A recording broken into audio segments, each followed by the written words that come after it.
Hello, and welcome to another week of the Abuse Cartoons live stream. So a little bit different. I was supposed to be in the office this week, but that didn't happen because of schedules. So trying something a little bit different. Hey, K5. How's it going? So trying something a little bit different this week. I've got a green screen behind me that I set up for some game streaming, so I thought I would use it for this since I was already at home. And yeah, so that's what we're doing this week. And I'm not on the tablet anymore, so hopefully I won't have so many memory problems. I've got a Wacom here that should make drawing a little bit easier. I don't know. We'll see. We'll see. This is the first time using this particular tablet, so it may not turn out. There's a little bit of a learning curve, so it may not turn out to be as easy as that. So let me know if anything is odd. I've got a shadow behind me that I can't get rid of, but and I'm kind of hit myself with this bright LED panel light to try to make the green screen work. So it's not ideal. I preferred sitting in the dark, but we'll see. Yeah, so I'm not sure if this might be this week only kind of thing once things get back to normal, but we'll give it a shot. Oh, cool. Oh, good. Much brighter. Yeah. I was having some trouble with the backlight for the window. It was really, I was just like sitting in a dimly lit room. So hopefully that looks a little, that ends up looking a little bit better. We see, but now I realize with this brighter light that I definitely need a haircut. Things have gotten to the ridiculous stage. All right. So let's, see how I'm doing here. Yeah, this seems to be nice and responsive, so hopefully we'll get some better artwork out of this tablet. So this is more what I'm used to working with, closer to what I'm used to working with. The other setup was a little bit strange, although I wasn't sharing the CPU with the streaming software, which I am now, so we'll see how that goes. Because I haven't, I'm just kind of using default settings for the streaming software, and I think it's a little memory intensive. It's a resource hog, so I need to kind of scale things down. I've done that a little bit. I think I'm only outputting it like 720 for the stream because otherwise it gets really, really bogged down. So we'll see. How cool. Cool, yeah. Maybe I can save myself some trouble. Yeah, my the only hairdresser like that I can use, or that I've been using in Japan, is an older woman who's worked in foreigners' hair before, so she kind of understands like how it goes. So Asian hair, of course, is less fine. It's more coarse, thicker, and more straight. So the way that the average like barber would cut my hair in Japan was pretty hysterical, because they wouldn't have any idea that, especially like humidity or whatever, your hair doesn't. So that was pretty funny early on to see the difference. And the funny thing is, here, if anybody deals with your hair, like if you get your hair cut and like someone different shampoos your hair and somebody different whatever, depending on where you go, they pet you in Japan.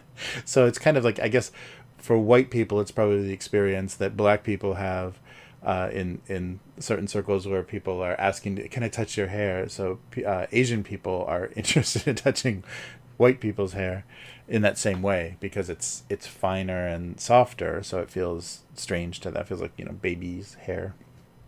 So I always thought that was a funny difference. And yeah, so a lot of things you feel, like being a foreigner, being an outsider here, you feel the experience of what people in America that are Americans feel. Like, in certain situations they feel a little bit outside because they're always being stared at. People don't sit next to them. Like, there's a lot of like weird parallels to being a foreigner in a kind of homogenous population.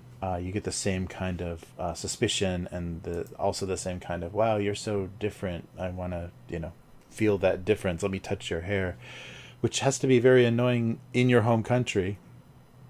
It just has to, make you feel like you don't belong. And so I think we're seeing all kinds of consequences of that. Hey, all right.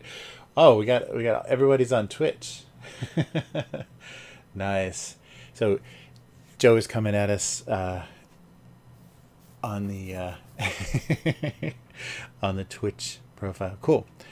So that's good. Good that everything is showing up everywhere. Yeah, this is a lot easier to draw. So hopefully I can do some more interesting things. I was being really careful and conservative before because I was having such mixed results. But yeah, this looks a lot nicer, and you can see that even the thick to thin line variation is much nicer. Cool. The only thing that it's not, which is good because it's not going to be jumping around, is it's not a touch screen. It's just a tablet, so I can't pinch and zoom, which is good because then I don't have to worry about the palm rejection stuff. So my fingers won't affect anything or draw anything. So everything has to be done on the keyboard, whereas on that Surface I can ruin things. I can skew things off by my finger contact. Nice. Oh yeah, it's crazy. Someone was saying, in New York, one of the neighborhoods in New York, they went after the Rolex store. Oh man, it's a very portable, very high priced haul. Yeah, it's amazing. This timing is, I guess it's understandable because of like kind of the weird desperation and like people don't understand what's going on. But also at the same time, like retail stores are not doing well, and now to have them all looted, and maybe it's good because they'll just all cash in on insurance. But it's crazy to think that, restaurants that have been closed and places that, I guess though things like Target have been open this whole time because they were considered essential, and that might be part of the reason that they're a Target, and also their logo. That was the thing that's so funny. It's like, why are they going after Target stores? And yeah, the logo is pretty obvious. Yeah, it was, where was it? I can't remember if it was in the Valley. Maybe it was. In the Valley in LA, there was a Target store that had one of their, Target logo signs exiting the parking, and someone shot it. They never replaced it. They shot it in the middle. They shot a bullseye in the middle of the target on the sign. But yeah, and it was there forever. I don't think they ever replaced it, which was pretty funny. But it was just like a single shot, like right in the bullseye of target. All right. Yeah, it's getting crazy.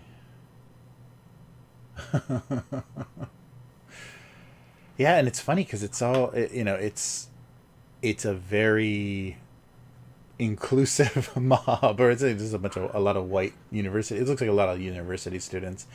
So this is going to contrast very strangely.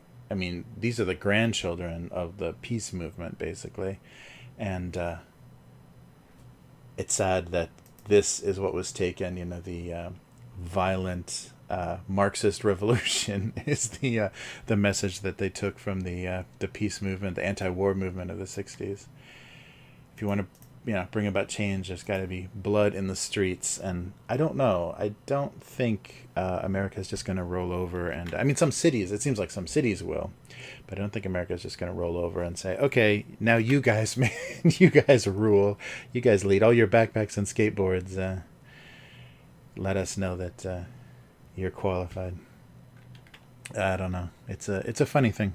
Yeah, I was just talking to my mom back in the States, and she was maybe I went on about this before, but she was at Kent State during the shootings. So when the National Guard shot the students with like live ammunition in 1970, and that was Ohio University in 1970. They previously they'd had a lot of protests. There was a lot of anti-war protests, and so on that campus is an ROTC building. So they had an on-campus ROTC department, and so the students and the peaceniks saw that as the enemy. So they were protesting, and then one night the protest got out of control and they burnt down the ROTC building. And my mother was there that night, which may have just been the night before. It was a night or two before the shootings. And they were coming back. I believe that everything happened on a Monday, and they were coming back after a weekend away together, and we're deciding like what to do for lunch or whatever. So they knew things were kind of getting a little bit out of control and decided, oh, we'll just go back to my dad's apartment and have lunch, instead of seeing what was going on campus and getting involved in whatever event. And shortly after that, things just got crazy, and there were people like running over the hill from the campus saying, they're shooting us, they're shooting at us. And the crazy thing, and so that's pretty well documented. I think they've done a lot of documentaries and interviews with people that were there. But the crazy thing is that they locked down they declared martial law basically and locked down the campus, and so they wouldn't let only students were let on, but they everything was closed down for a while. And my mom's having trouble recalling like how, because she remembers being in her dorm and there's just helicopters flying over the campus with the night sun kind of floodlights, trying to make sure everybody was obeying the lockdown. So she remembers that, and then also that she was allowed to go clear out her stuff. So they called off school like for the rest of the year, and she went back to her dorm room to get her stuff, and it had obviously been gone through. Like, so they were checking to see like who was involved in what, and if there were any agitators or anybody with any literature or anything. So she said she was happy she didn't have any of the flyers or anything that they were handing out in her dorm room.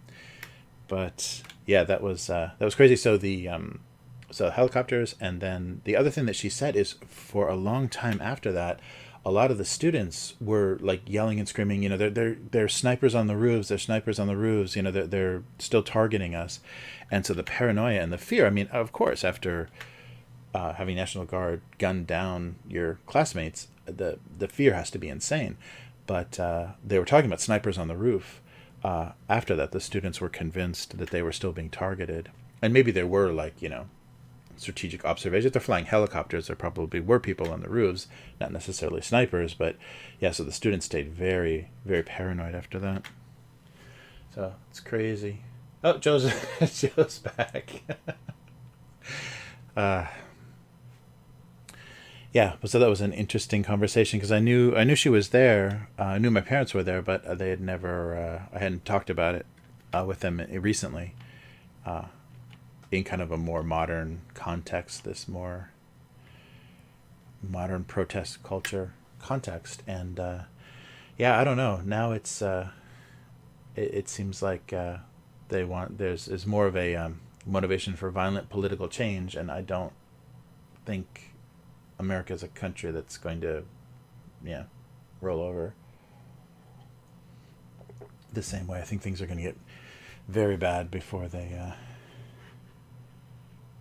yeah, before. But I'm just afraid because some cities are still very tolerant of, like when Berkeley was having the student riots, they just let the place burn, and they didn't make any arrests of anybody, or they made minimal arrests compared to what they should have been doing for certain sides of the protesters. So there's a weird tolerance. I mean, anybody that's running around in black bloc and wielding police batons, those retractable police batons, it's like, I don't know if that's something that you shouldn't immediately put a stop to. Yeah, but it's crazy. I mean, all interested parties are a mess at this point. Oh yeah, recently, yeah, that was Kent State. Yeah, so it was just they just commemorated whatever, since it was 70. So it was 50 years. Yeah, oof, 50 years ago. Wow, and here's a little secret. Here's a little biographical secret. I was there at Kent State because my mother had gotten pregnant already. She was 19 when she got pregnant with me, so I was a zygote at the Kent State protests. So yeah, that's crazy.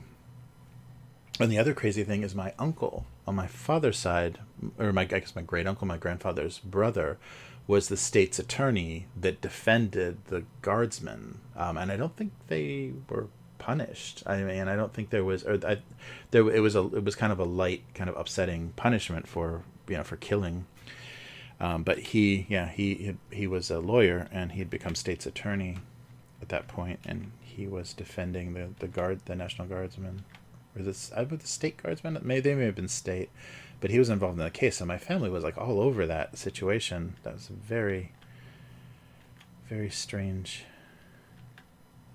Not a fun thing to have in your history. Yeah, but it was scary too, because there wasn't, this wasn't the age of cell phones and stuff. So kids that were not local, they had no way to contact their parents. It was very, very difficult because they saw there were shootings and they saw there was violence on the campus, and then it was then another day before students could tell their parents that they were okay. So yeah, a little bit tense. Yeah, this seems to be working a little bit better. Sorry, I'm just this is my first time using this pen, so I'm just trying to get used to it. Oh, I was I was like a clump of cells at that time. Yeah, I'm less than 50 years old, so that's good. No, but I was there as a pregnant teenager. Yeah, oh, you're joking. Okay, sorry. I felt the vibrations, though. I think I distinctly felt the vibrations.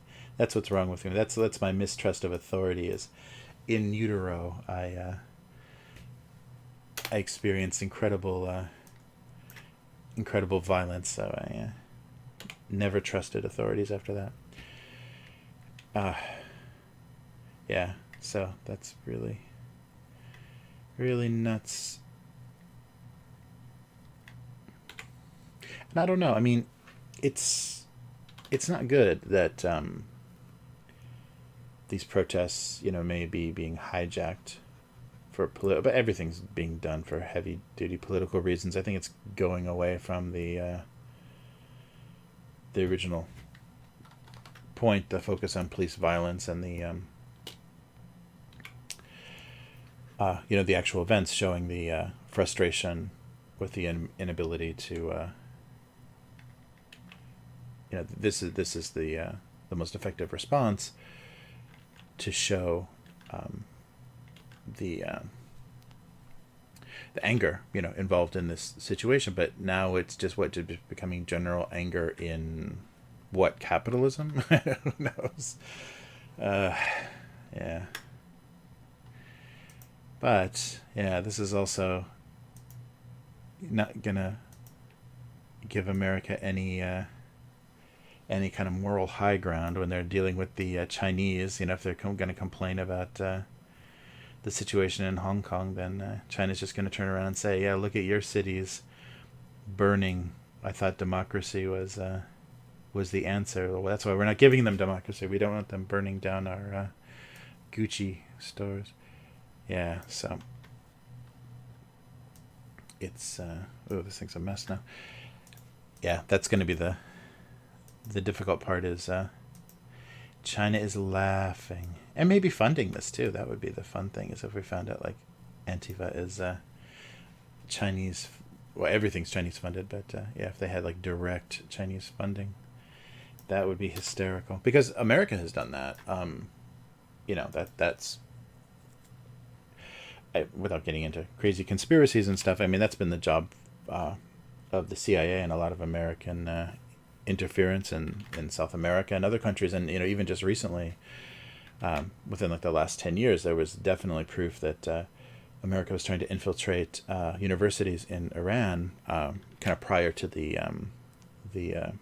Arab Spring, when Libya got rid of Gaddafi and all that stuff. There was evidence that America was infiltrating universities and trying to rile students up to protest and hopefully bring about the downfall of Iran. There was a friend's husband that had left Iran, but had was a direct witness of some of the the students, hello fellow students, that had kind of infiltrated and were trying to spread kind of pro-democracy, anti-government things in Iran. So America's all in that too. I'm just glancing at the chat, so you definitely Joe got me with that. Yeah, so originally, my family's some of my mom's family, I think, is from originally some Pennsylvania area, but mostly from Ohio, like the suburban Cleveland area, around there. Yeah, I think a lot of my mom's family is like West Virginia, Pennsylvania, Western Pennsylvania, and but my dad's family is like new immigrants. His parents were just second generation, so they were there for the. It's funny because he's Greek and Finnish, so my Greek grandfather met my Finnish grandmother because their families were both dock workers. They basically came to work the docks at the Lake Erie, and so they came from two very different parts of Europe, but both of them had fishing and kind of dock working cultures, so they both got jobs on the docks, and that's how very disparate, far away people in Europe that never would have met ended up meeting in America in the 30s. But but all around the Midwest, and I lived some time in Illinois too, and then went to school in Chicago. A little bit warm today. Sorry, let me see if I can do anything about that. No. Okay. Yeah, so this green screen is very different. Well, the stream will be very odd. Maybe it'll look more Twitch-like, though, without me just being in a box. More Twitch-friendly. All right. So, enough boxes. I think things are going well enough.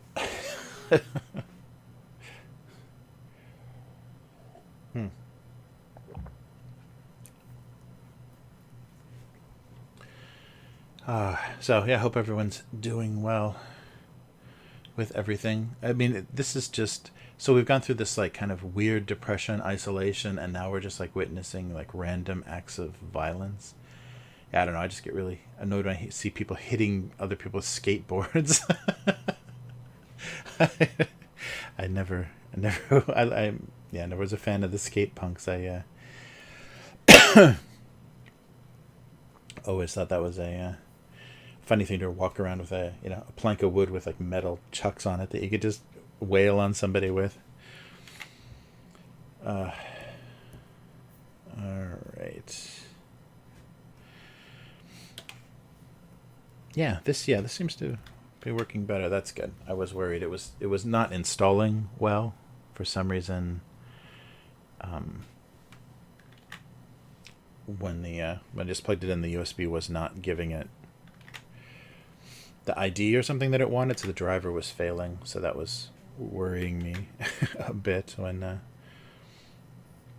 I first installed this. But yeah, just uninstall, reinstall that old Windows way of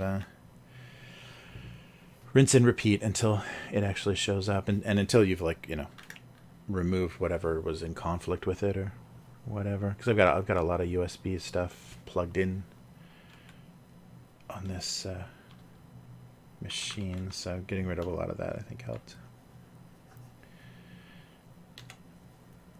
All right. Yeah, because even this LED light is USB powered. Wow. Yeah, so strange times, and I'm curious to see how long this is going to go on. Sorry. The protests and rioting and everything, it's could be a while, because there's nothing to really stop it unless America starts using force. There's nothing to shut it down. And the longer they take to give any definitive judgment against the officer responsible, it's gonna just make things worse. But somebody made a good point, though. That's the thing with police officers or even teachers or anything you're dealing with a that has a union. They're protected. It's organized labor, and they're protected. So there's a procedure that you have to go through. So a teacher messes with a student, it's not an immediate thing. I mean, immediately they can remove them from teaching, but it's not an immediate thing to get them sentenced or whatever, because they've got certain protections through their union. So cops are the same way, and I think that's why it's frustratingly slow when something's so obviously wrong happens. People don't get satisfaction anytime soon because there's procedures. Yeah, same here too. Yeah, K5. I can't sit and watch that. It's just ridiculous. I don't know why. I don't know why it's so it's just so frustrating to see that kind of nonsense, especially because it's a bunch of skinny little university kids that in any other situation they would not be doing that, but the mob, the power of that, the mob mentality and the mob strength, and to see like fat girls in there and tank tops swinging doing their girl punches is that's just silly. I don't know. And of course, if any of them get seriously hurt because they don't know how to protect their face or anything, I don't know. I don't like that. Oh, and my daughter's in Los Angeles. My older daughter's in Los Angeles, and she said that originally they set the curfew at 8, and then they changed it to 6, and they changed it to 6 at 5. So it literally had an hour to get back to wherever you were going to be for the night. And so she got stranded at her friend's house, and she said her mom couldn't even go grocery shopping because that hour, the line at the grocery store was 2 hours long, and you literally had an hour to to get back. So things are kind of a mess. And they live off of Sunset. So I guess like right at the corner where their house is, there's a protest going on today, which, yeah. So that may or may not have happened. I'm just glad my daughter's away from that. But, yeah, it's nuts.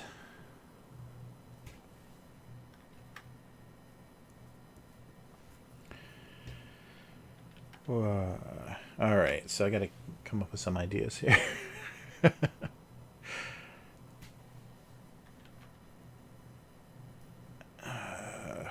Yeah, this is much nicer as far as control and everything. So it's good. It's good I stayed home and spent time getting this working.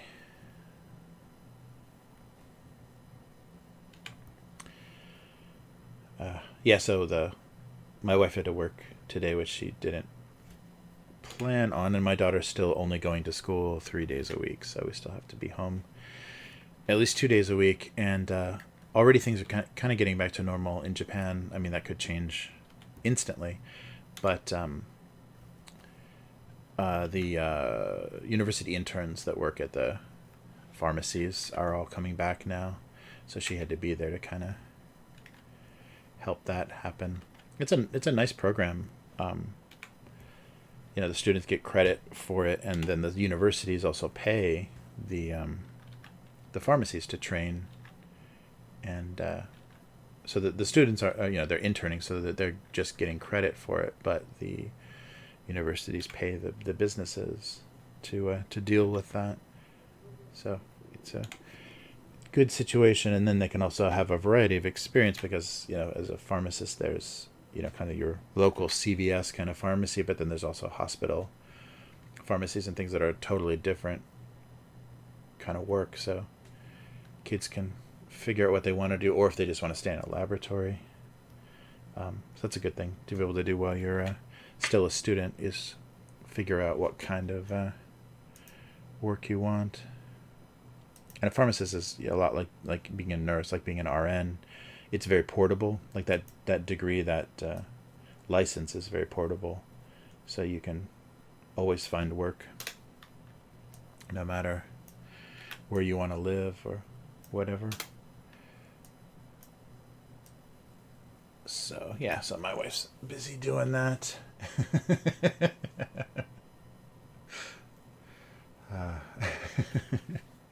Laboratory.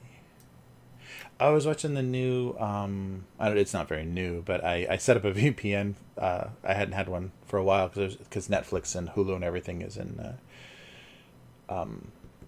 Japan now. But it's mostly Japanese, like 50% Japanese programming. But Japanese Hulu didn't have I'm totally blanking on the new Justin Roiland show, the Rick and Morty. One of the Rick and Morty creators. He did another show for Hulu that was aliens, like an alien family, and it's just like it's a pun. It's like, I forget the title. It's not very memorable. It's kind of weird, but I was just watching that on American Hulu, and it's pretty good. It's written kind of the same way. It has that feeling of like Family Guy, American Dad. Like, it's so similar. The humor and the writing is so similar, and a lot of the voice acting is the same, but it's a different tone. It's still got sci-fi stuff, but it's a lot less explained. I think Rick and Morty, like, they write, or they try to make their sci-fi jokes a little bit more explaining, clever, and in this it just happens. They just it works because it's all alien technology, and I think more Rick's stuff is supposed to be science based, but yeah, but it was good. It was well done, and because it's on Hulu too, it's like they can swear, and it's pretty adult in the kind of content. Like, the principal and some really trashy teacher are always having sex in his office, so they meet with the students and then they get turned on by yelling at the students, and so that's something that maybe they would have had to cut down on for the Trover. Oh yeah. Yeah, I wanted that was on, I think that's on the Steam sale. Like, recently I saw that on the Steam sale. But yeah, that's supposed to be really well written too. And I think he Roiland does like the voices for the entire thing. I think he does like every voice in that thing. But yeah, I really want to play that. I think you can play it without VR. I know it was like built as a VR game, but I think you can play it without VR. So yeah, but the trailer and the few clips and things and the kind of some playthroughs that I've seen people do, it looks really funny, and it's just like it's a funny. It's got a kind of a clever concept, and that's what. So that kind of character design from Trover is kind of what the aliens look like in whatever it's called. I'm totally blanking on it. It's some pun. It's some pun based on. Let's see. So crazy. As soon as there's a webcam on, I can't think of anything.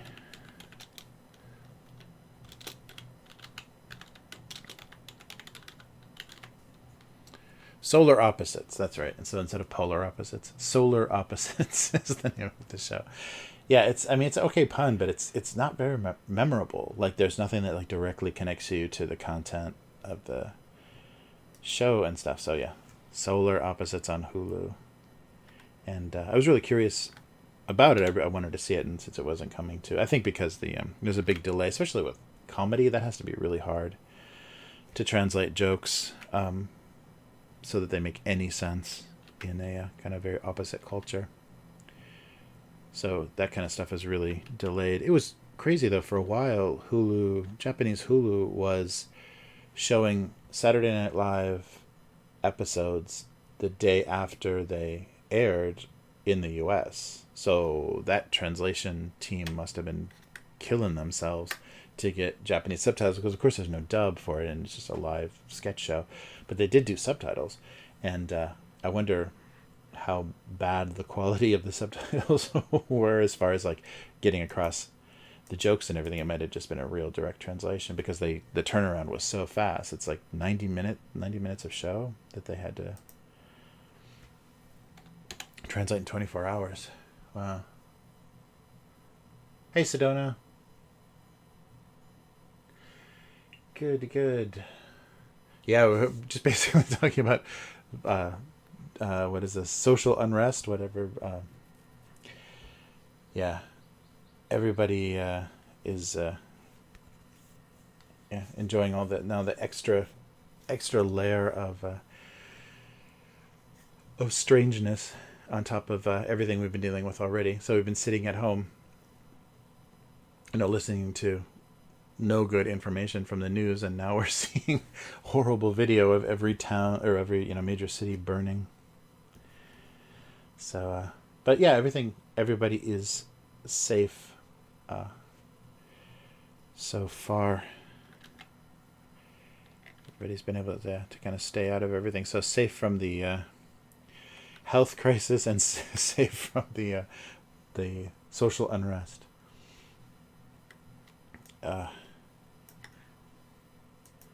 Yeah, and if there's no increase, everyone is outside, and maybe tear gas kills viruses, but everybody's outside and right on top of each other. So if we don't have an increase in any new cases or any new infections, then we know that this thing is over.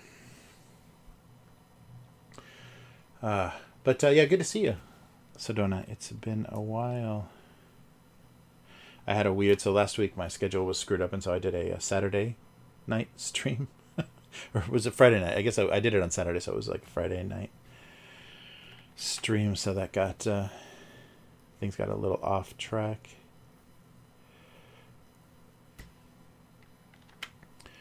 Yeah,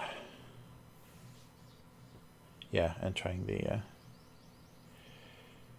the green screen thing for now, since it was already set up, and so I thought that would look even more bizarre if I was in a dimly lit webcam frame with a piece of green fabric behind me. Yeah, I was trying to rig something where I could kind of use like a shower curtain, just kind of push it out of the way when I wasn't doing it, but I had to. It's like PVC pipe, so I had to support it in the middle, so it has to be like puppet show theater curtains, I guess, if I'm gonna make it removable but still kind of in place. So I don't know. And I don't have enough room to kind of store it. If I make a big frame for it, I don't have enough room to store that. So we'll see. And I don't want to drill, into the ceiling or anything just for that. So still figuring out how to do that. And I haven't, the motivation or the idea was to get my live streaming for the podcast channel back up and more regular, because that was why I wasn't doing it, because I didn't have any green screen set up here. Everything was set up at my office, and that can kind of sit, that can stay, whoops, oh, magnetic one, that can stay set up there because there's enough room. All right. Oh, good. Oh, jeez.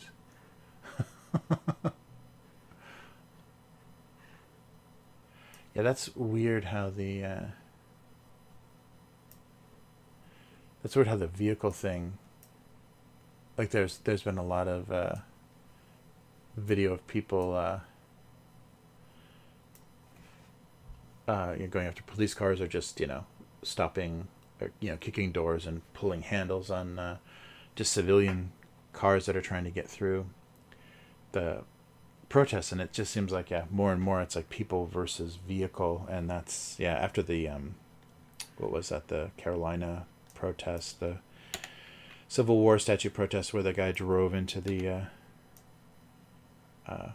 protester. That seems to be a thing. And that's also, I guess, that started being a terrorist thing too.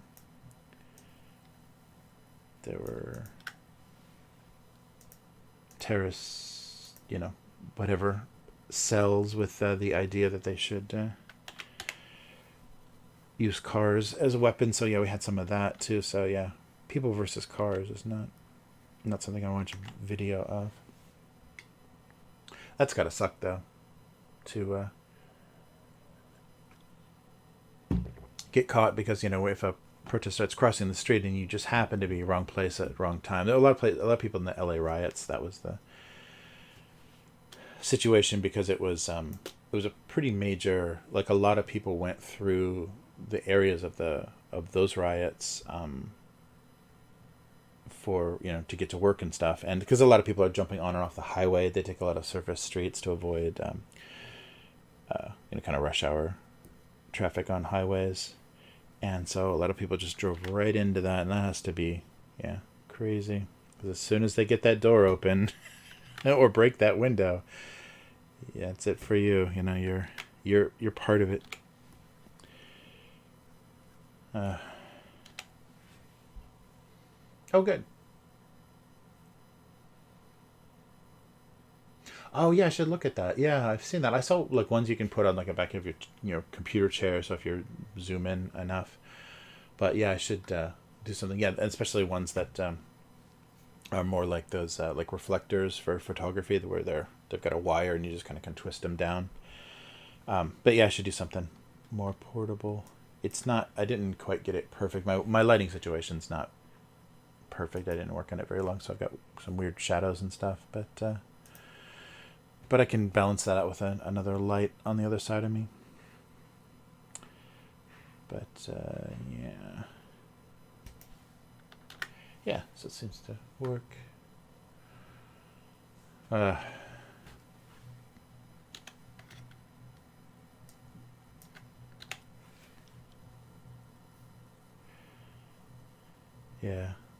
It's going to be interesting, and I think a lot of the results, or the outcome of November is going to be decided in these next few days or weeks. Like, how the federal government responds to this is going to be something we're going to hear about for weeks and weeks and weeks in the campaigning. What's going on here?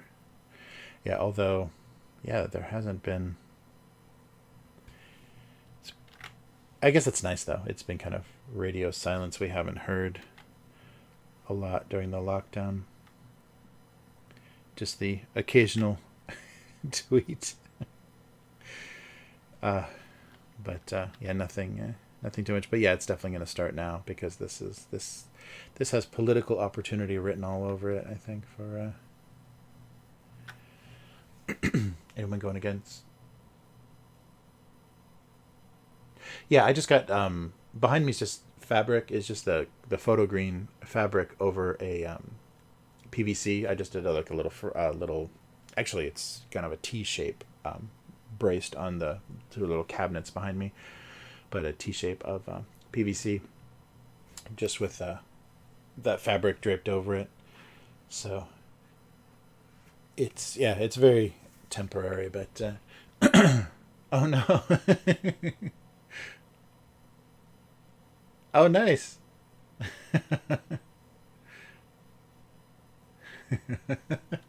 Nice. Yeah. The election time is like always like summertime. It's a weird time, and I'm not sure what if yeah, things are going to change, but yeah, it should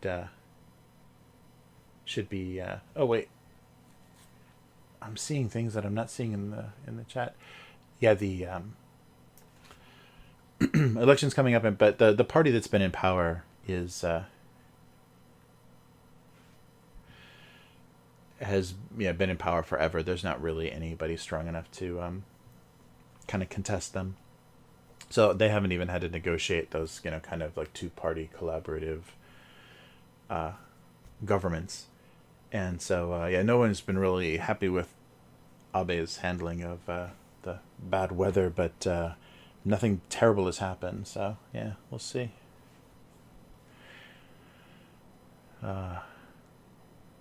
Nice.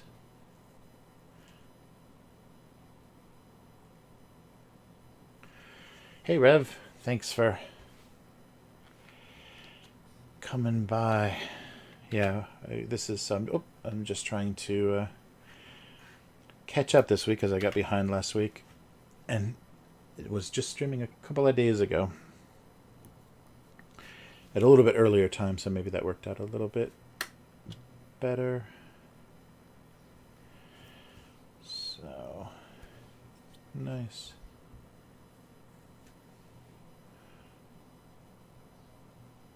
Yeah. There's just the prime minister and then the kind of ruling party. So it's similar. I think it's more similar to England in the system. That the Diet is their kind of Congress, and there's a party. You vote for a party. You don't vote for a candidate, and so everybody supports their party. And the Liberal Democrats, I think the LDP, have been in power just forever. No other parties been able to contest them. But that also means, like, just like England, there's a socialist party, there's a communist party, there's many smaller parties that have tiny amounts of representation, but the majority rules by election, rules the Diet, and then they put forward their prime minister. So for a while there, yeah, the party was like weirdly in turmoil because there was a new prime minister in Japan for every year for, I don't know, like 8 or 10 years. It was really bizarre. And Abe was one of those in that kind of rapid succession. He became ill and stepped down because of cancer or something. I forget what his illness was, but he had an illness that kept him from doing his job. But then when he came back, when he recovered and came back, then he just kind of sat in power, or sat as appointed prime minister for all that time. So yeah, it's odd. It's a very slow moving style of government, and I think that's how the Japanese like it. But it also gets frustrating when there's immediate threats, or social change and social reform is really, really slow. So, and then there's so many, the younger generations are fewer, so maybe even worse than kind of the boomer situation in America. Most voters are probably over 70. It's an old population, so a lot of people live long, and they vote crazy conservative, even though a Liberal Democrat Party sounds pretty liberal. It's socially pretty conservative, and they're talking about things like bringing the. Oh, I gotta check. Sorry, I gotta see what I'm actually doing here. Talking about things like bringing back the Japanese military and things like that. So that's fun.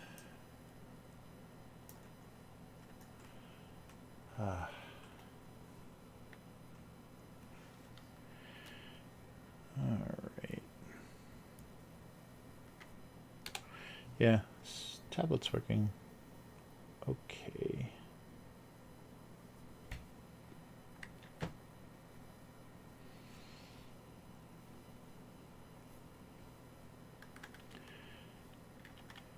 All right. Yeah, but we'll see. We'll see what. I don't think. Yeah, I don't know. I don't know if this is gonna.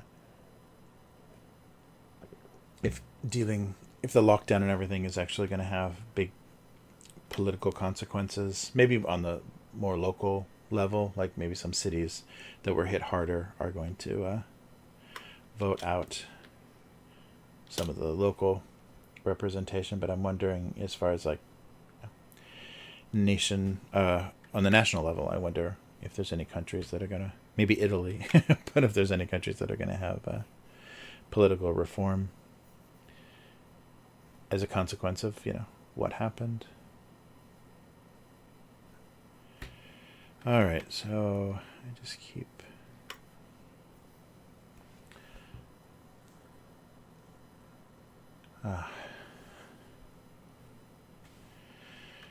nice.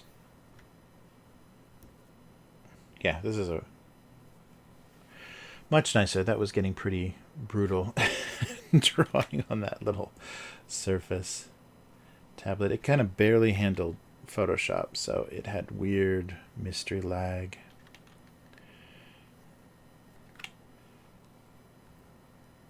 So this is much more reliable. So now I'm just dealing with whatever OBS is taking out of my system to stream.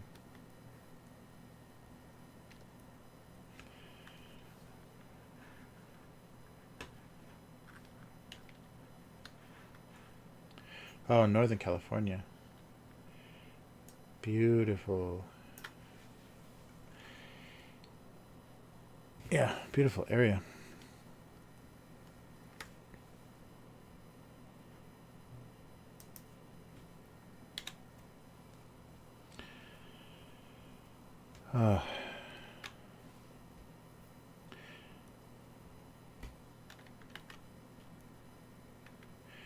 Yeah, when I was talking to my ma, she gave me a little update about my brother. My younger brother lives near San Francisco, and he works at Google. And she said that he is home for the rest of the year. So I guess a lot of the tech companies, as soon as they get people set up for telecommuting, they say, oh, this will go for a while. Because I think there was a tweet from the Twitter CEO that said, yeah, anybody that's not in the office doesn't ever need to come back. That must be nice. Although I think they're going to quickly realize how overhired or overstaffed a lot of their departments are once these people aren't in the office. And I would think too, especially with tech companies, then you have to have like secure access. People have to be logging into servers and things to get on the kind of corporate LAN and whatever they use to do project management and stuff, and that seems to be a little bit of a security risk. Yeah, that could be a security hole, just to have people staying home. So we'll see. It would be nice if San Francisco stopped being Google Town and everybody in it was Google employees, and Google buses terrorized the roadways and everything. But yeah, I was surprised by that. That's a pretty big commitment to just saying, okay, everyone's at home until Christmas. Yeah, I wonder what that's going to change. So if you can just do everything by video conferencing, yeah, I don't know.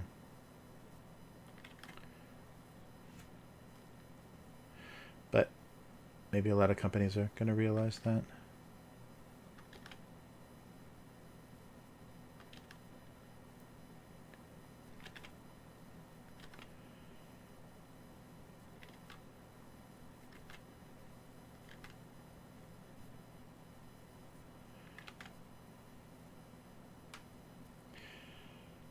Yeah, that would be funny if we found out that some of the tech employees were actually, like on the clock being paid, working from home, and were involved in the riots and things. That would be great. I could see that happening in the Bay Area. Politically active employees taking their lunch break to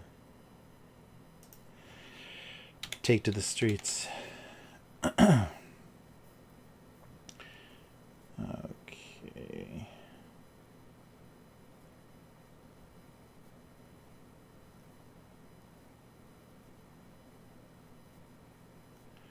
Yeah, this is a lot nicer for control.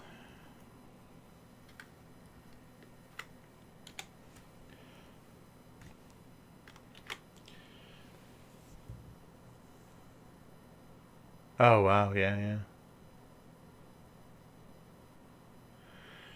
Yeah, it's crazy. I guess they just, once they got that set up, there's no reason to not.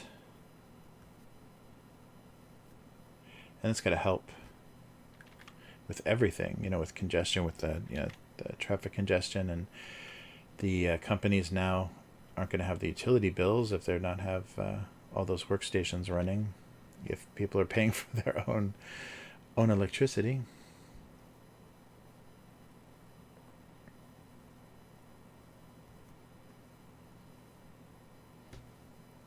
Yeah, it's going to mess with everybody's taxes too, because they're going to have a whole year where they're going to have bigger deductions for their home office and stuff. So that'll be funny.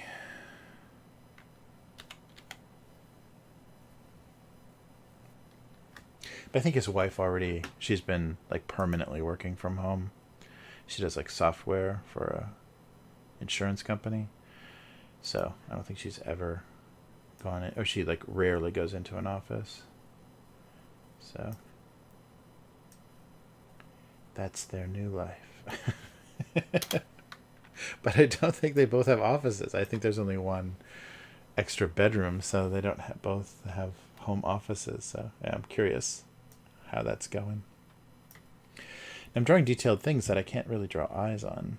That's not good. But it's just nice to be drawing again, instead of kind of muddling through with that other tablet.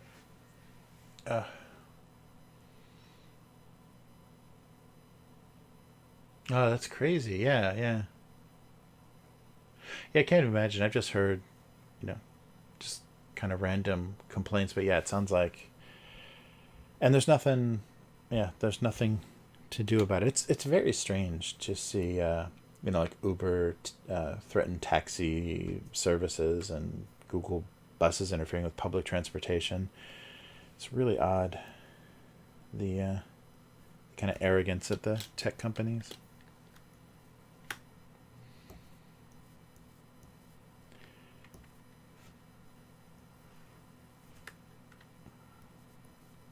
It's funny too, because a lot of people just want to get those jobs just to have it on their resume, so they can say, I worked for Amazon, I worked for Twitter, I worked for Google, and they don't want to be there very long, because a lot of the, depending on what department you're in or what campus you're on or whatever, the a lot of it is not good. There's what was it? I think Apple, I heard, has the worst kind of middle management. It just has really shitty, abusive middle management that nobody likes to deal with. So they you just work there to get that on your resume for as long as you can stand it, and then go somewhere else. with credibility that you've worked in the bigger tech industry.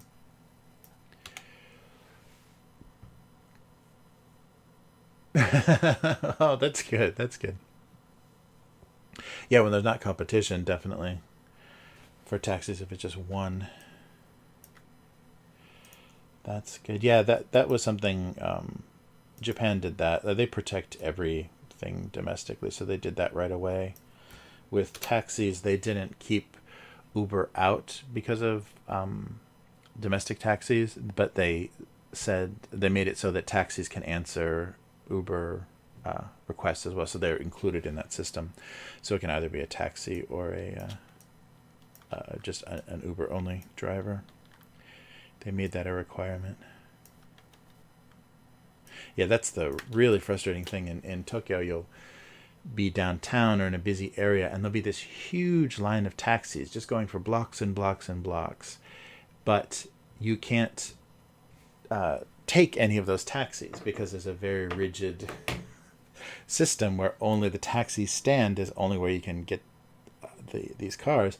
So they just these cars queue forever across blocks and blocks and blocks, and you're just walking past empty cabs that are waiting. And if you just ask any of them, they'll refuse you. So you walk like 4 blocks to get a taxi, walking by empty taxis parked, by the side of the road. But they have I think near the main train station, kind of the Grand Central Station in Tokyo, and some areas that are real busy with taxi traffic, they just make these crazy lines that cut across big parts of the city. But you can't take any of those taxis because you can't jump out of line. You have to wait. Every taxi has to wait their turn for their fares. It's really, really bizarre.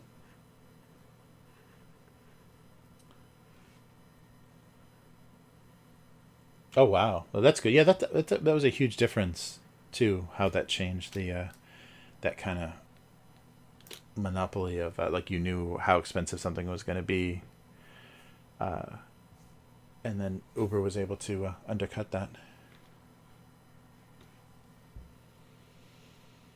Mm. Yeah, I bet. Mm.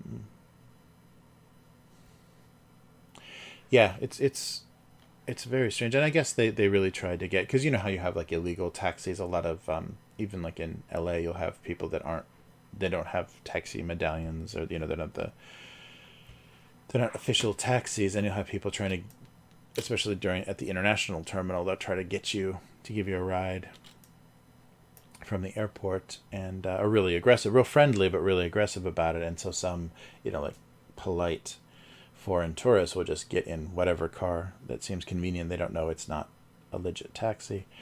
But yeah, but that whole system though is so crazy. How expensive the medallion is, and how hard you have to work to pay that off. So you're just constantly trying to run that car as long, as much as you can, just to be able to pay for the ability to drive that car. So.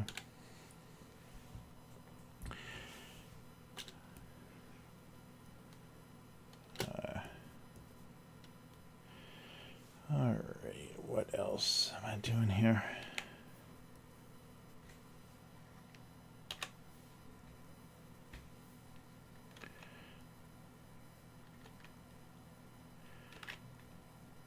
Yeah, that's a really funny thing is most things in Japan follow the rules very strictly.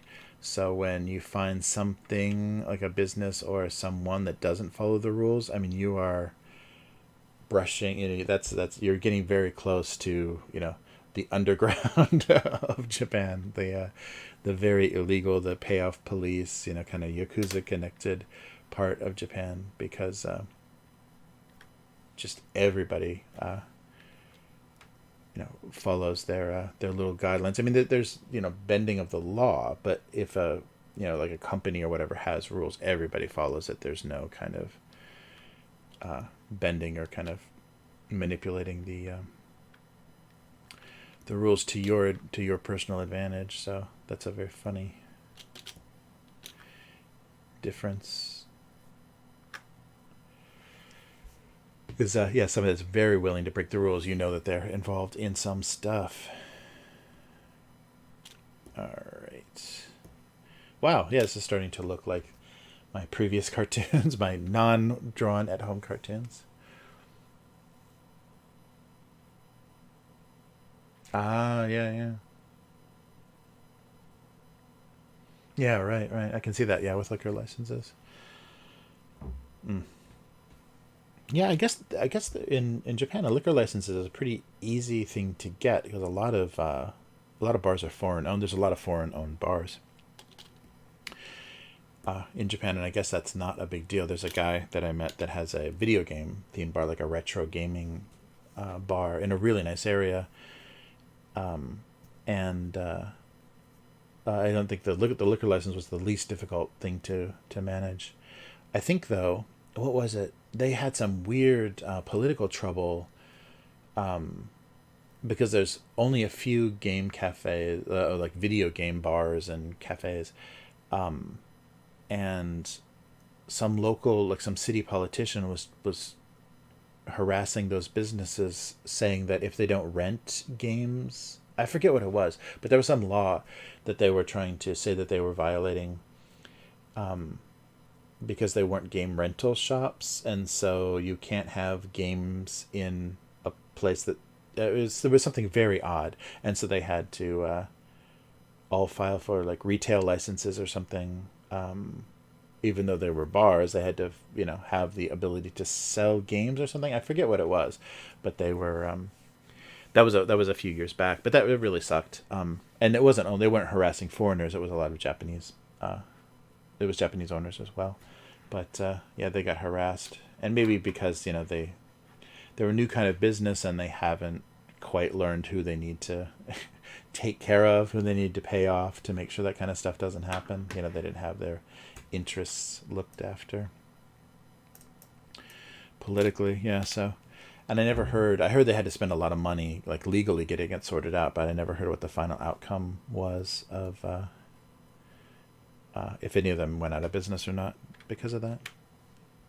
But it was cool. The what's it called? I think it's called Space Station, the video game bar, and they did LED panels up the stairs, so like the stairs are playing like Galaga or Pac-Man or whatever. So there's panels that go. So because I think it's like a second floor business, and the stairs themselves are always those it's narrow buildings, so it's those narrow Japanese stairs, but they did panels all the way up, so it's like a video screen up the way to the bar, so very easy to find and looks very amazing, like very cool. But yeah, I forget the details of that now. I'd have to look it up, but it was something about like if you can't rent them or if you're playing games or something, it changes like the type of business that you are, and they were trying to get them trying to say they were violating some sort of ordinance or something.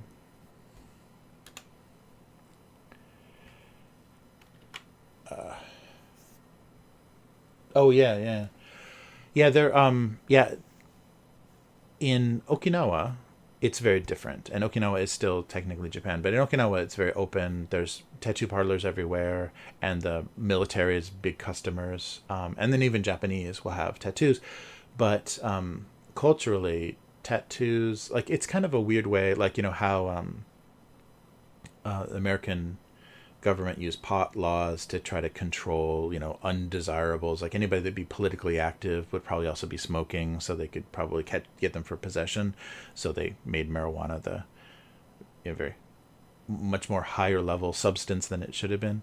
And I think the same thing, the Japanese police or Japanese government tried to do that with tattoos, is that tattooing is an indication of gang affiliation or Yakuza affiliation, and very directly. I mean, it's very, very, there's a very specific code and tradition of that, and there's a lot of public bathing in Japan. Not only the resort bathing and things, but you can find public baths everywhere. So they made it illegal to have tattoos in a public bath. So a lot of foreigners are kind of have difficulty with that, or have to like you to put ace bandages or whatever. If it's something that they can cover, they'll actually try to cover it, and then can use the baths. But they use that kind of law. So the association is not for It's funny though, because Japan has this crazy rich tattooing tradition, and very beautiful, that traditional kind of like, needle and hammer kind of style, the hand done, not the gun, but the hand tattooing. And but culturally, and I'm not sure if it changed, like if like after the war, or there's some time where it became more conservative and they started to do that, which I suspect that they did, but they try to specifically connect tattooing to criminals in Japan, and so anybody that has tattoos is associated with something that's breaking the rules. But recently, more people are more and more people, more and more Japanese are getting tattoos, for fashion reasons or personal expression reasons. So it's becoming a bit more acceptable, but you'll still get businesses that won't serve you, or a bath, public baths and stuff, that won't serve you or let you show tattoos. And it must be a weird combination of the tradition of it, its connection to kind of Yakuza life, but also trying to control, just being weird and moralistic. Mm. Mm-mm. Oh yeah, yeah, yeah.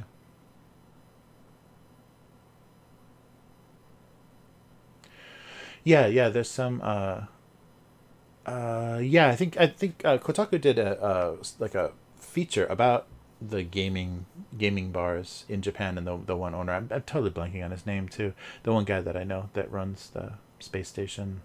And he was he named that bar after the arcade that he went to as a kid. That of course shut down, like all arcades shut down um, in the U.S. But yeah, yeah, they were. That it's a very popular.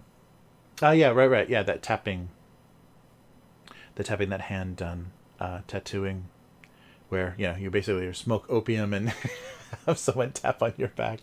But yeah, but there's really beautiful tradition of Japanese imagery and art of tattooing, but it's all Yakuza related. But the thing is that's so strange about that is um, Yakuza isn't this horrible criminal element that's an outcast. It's kind of infiltrated a lot of stuff.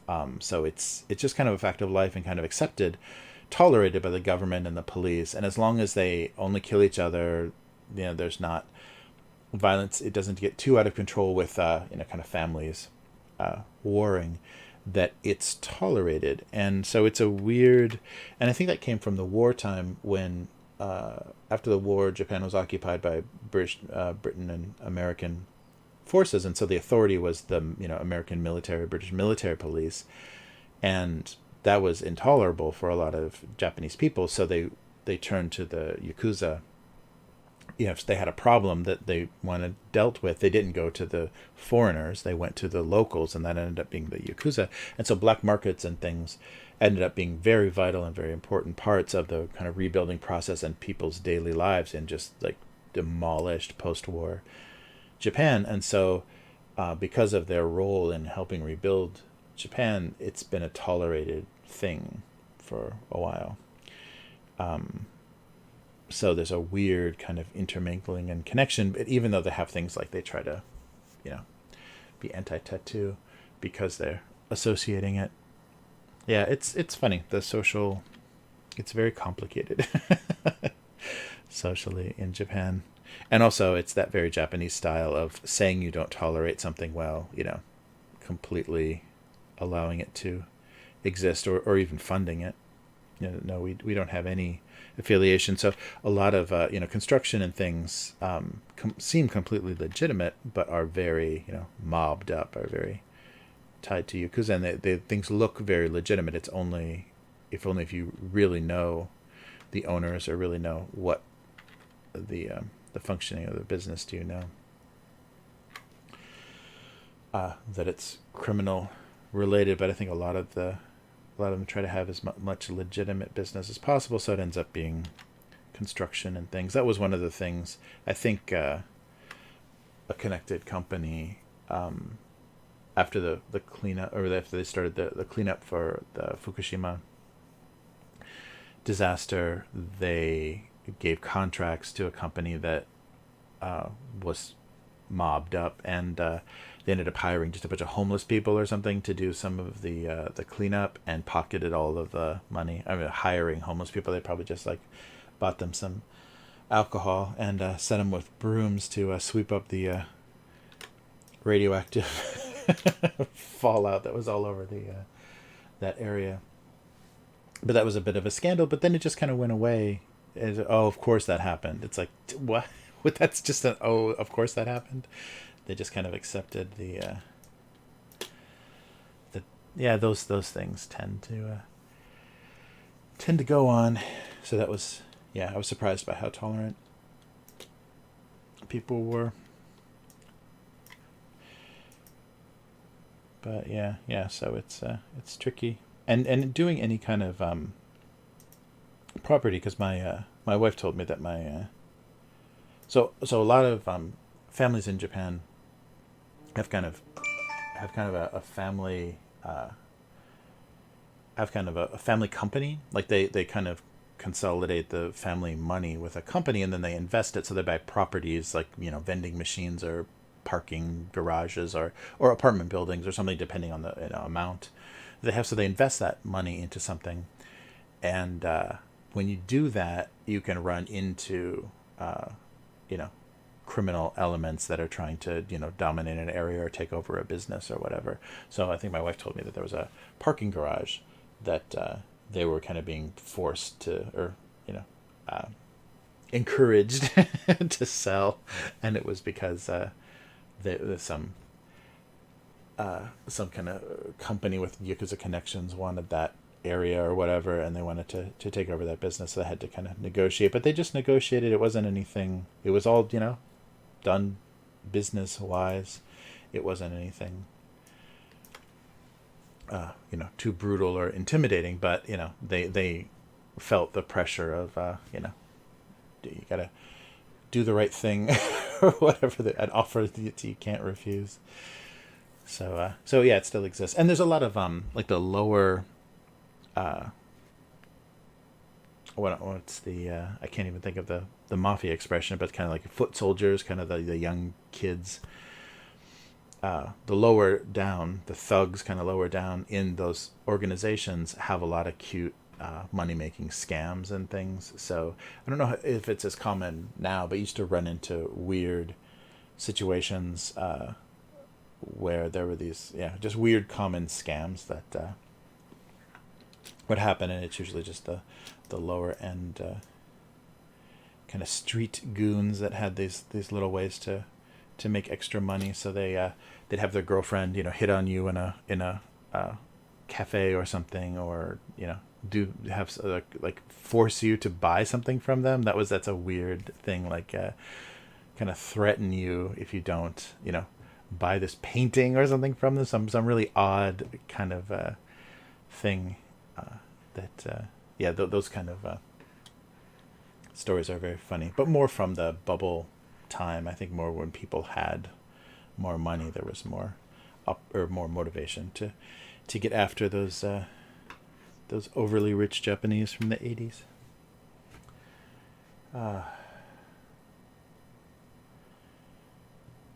Oh, sorry. Let me just check this real quick. Cool.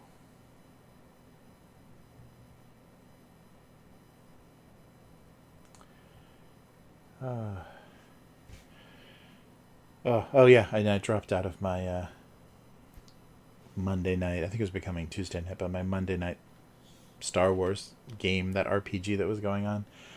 There was like 6 players already, so I don't think I'm going to be missed. But it just schedule-wise wasn't going to work. There's so many other things I needed to be doing, and sometimes that would go real late. Like we would play until like 3 a.m., and if I got to get up at 6, with normal schedule, I don't want to be playing a game until 3 in the morning.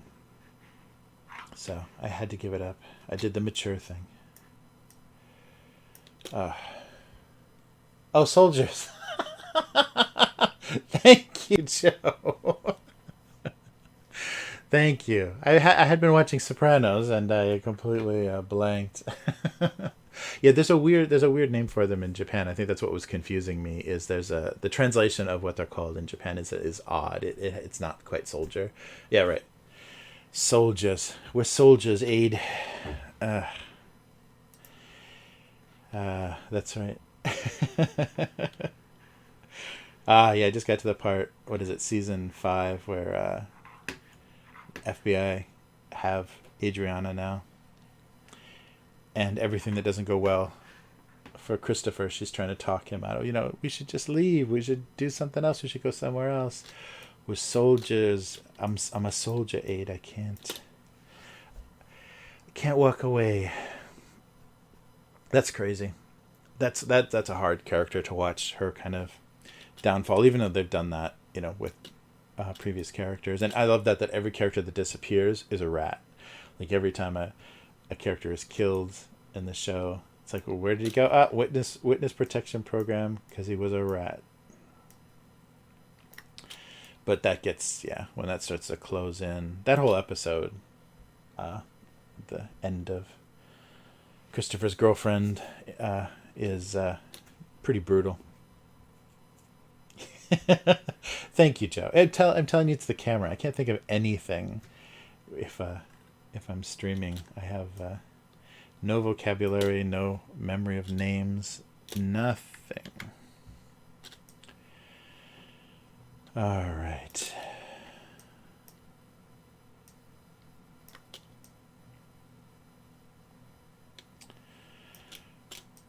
Oh. Oh yeah, that. Oh yeah, yeah. The actress is crazy, and they definitely yeah. They don't. It's not like It doesn't feel like other HBO shows. They really went after. I like that they do that, and it doesn't seem to quite happen anymore, because I know a lot of like Westworld and Game of Thrones, a lot of the actresses were really unhappy with the amount of nudity they needed to do. And it seems like a show like Sopranos, they hired the talented actors and let them kind of do whatever. Like they still were in as sexual a situation, or were as attractive, or kind of showed them off without having them kind of feeling in a weird way, like forcing them to do nude scenes just because it was HBO. So that you can definitely feel that in that show, and it works. It works just as well. But and so that was the one thing about that character is she was very sexual and very hot in that. Yeah, right.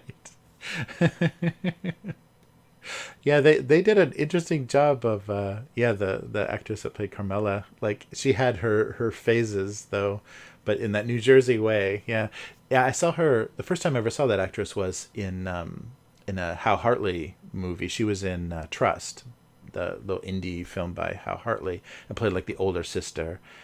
And she still looked exactly like her, except her hair was bigger, and but she was just really young, like chewing gum in that movie, but still very recognizable.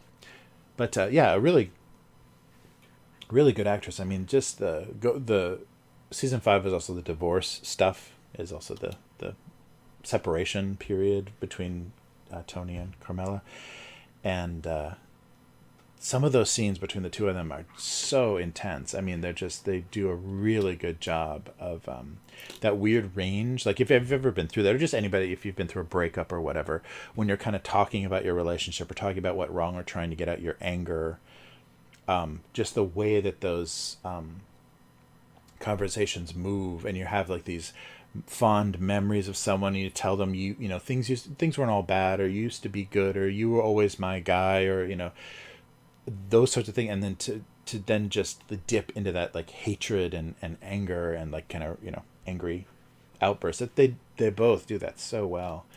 So even though that's hard to watch, it's hard to watch those characters go through it. Those performances are just amazing. They're really intense. Yeah, but good show. I can always like once a year I can like get into a hole where I just start rewatching that. And it's also a show that if you've seen it once, you can kind of jump back in to any episode, and even though, you know, you're like, oh yeah, this has already happened, or this hasn't happened yet, there's stuff you know on either side, you can still enjoy it because of the arc that happens within every episode. There's always some, story arc and some little character development that's always nice to see.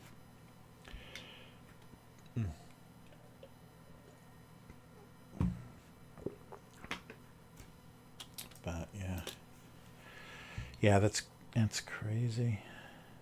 Yeah, there was a weird. I think during that Sony leak, when all the email and everything leaked from Sony, that's when we saw that a lot of the companies that produce stuff for cable, like, actually have like required amounts of nudity and things that were written, like, were part of the model of the show. And I think that's got to be a real turnoff for a lot of actors or people that want to do that prestige television. They basically have to hire. Well, that's why Game of Thrones hired so many European porn stars. There were like a lot of like German and European porn stars that played a lot of those characters because they didn't have any trouble with nudity, and they were decent actors. That was the funny thing, is some of them were decent actors. But it's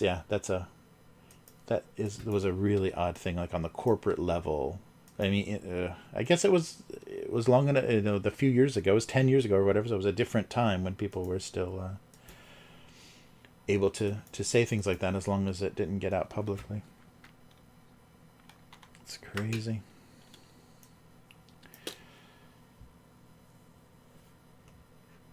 Oh yeah.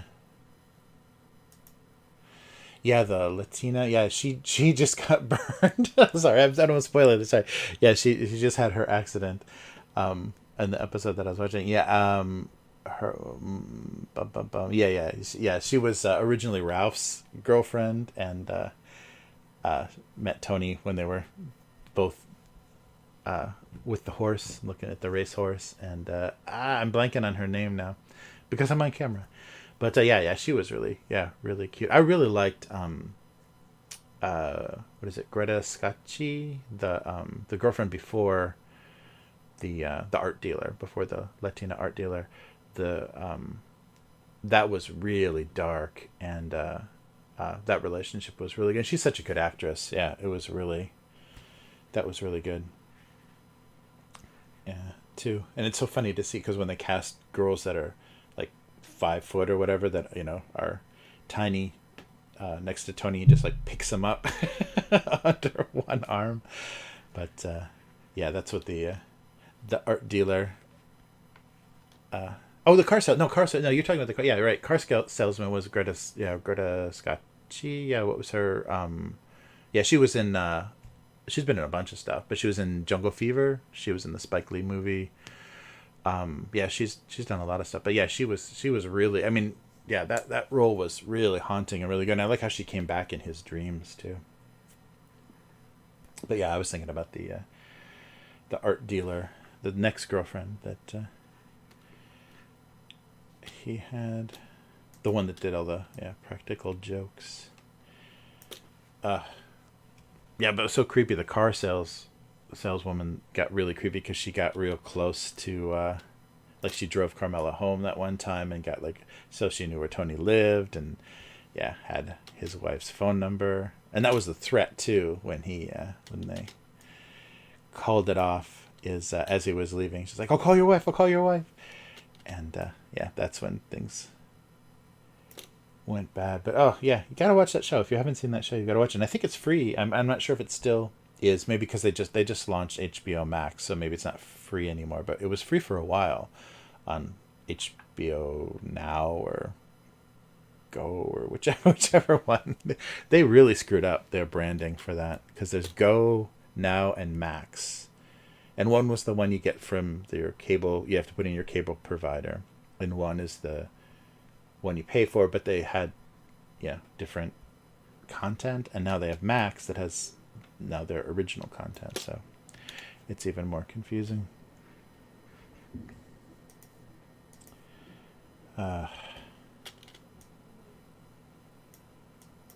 Yeah, but most of yeah, most of the stuff that's on all the HBO properties are on Amazon in Japan. So there's not a big motivation to even like set up a VPN for HBO Max because it's all and it's more fun. It's good to have the Japanese subtitles because then I can watch it with family and friends and stuff more easily, and not have to answer so many questions when it's subtitled. It makes it easier. All right, what have we come up with here? So maybe some books or something. Yeah, I'm really liking this. This tablet has changed everything. It's much easier to do this at home now, which is good.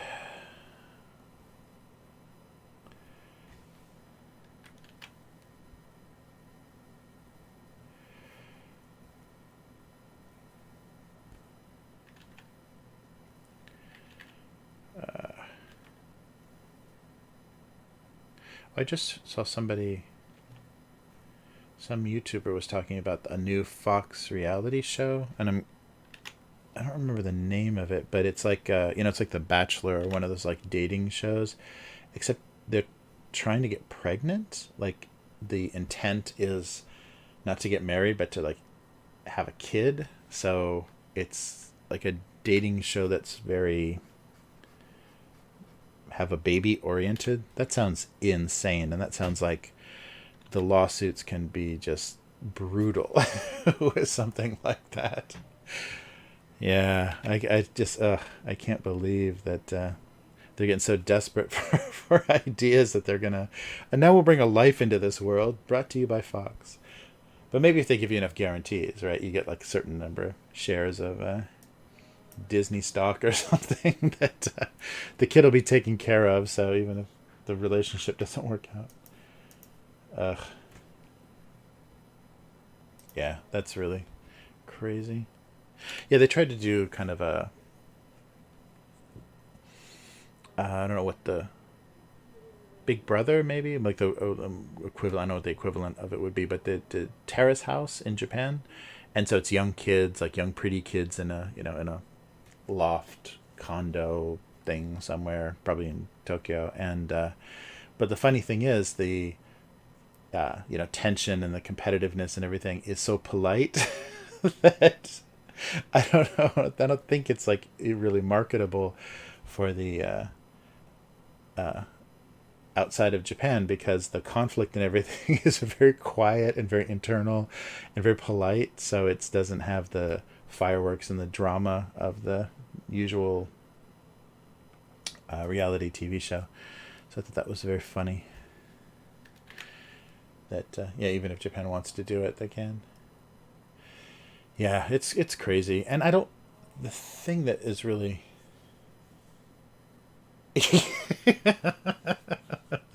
Yes, that's very true. Based on breeding, yeah, that's just it's just bizarre. But the weird thing is, and the thing that I have a lot of trouble with is a lot of people working in technology and people working in entertainment. And I notice this a lot. I noticed this a lot in Los Angeles. Is that if someone convinces themselves they are good, I'm a good person, so I wouldn't do anything bad, and I don't do anything bad.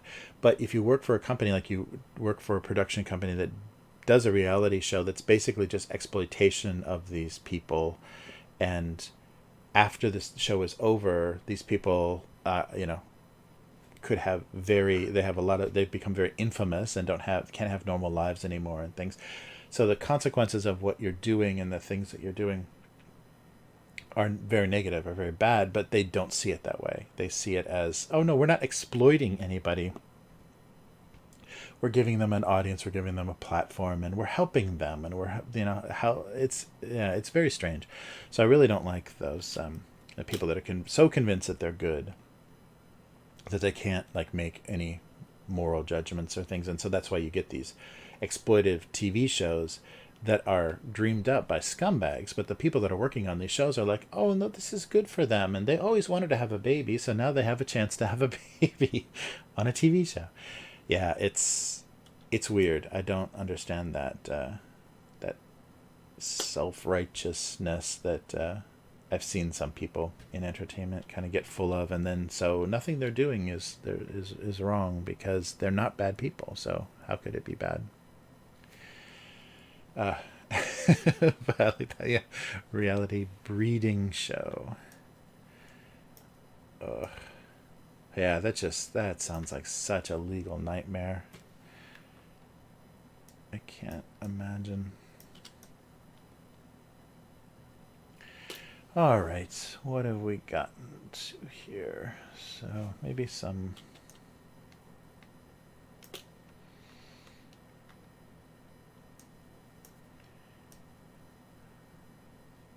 Gotta match the book. I think these pens are. Yeah, I'm a little bit off.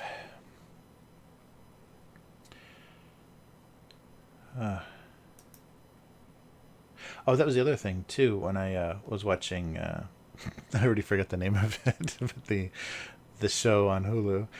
Um, I it's the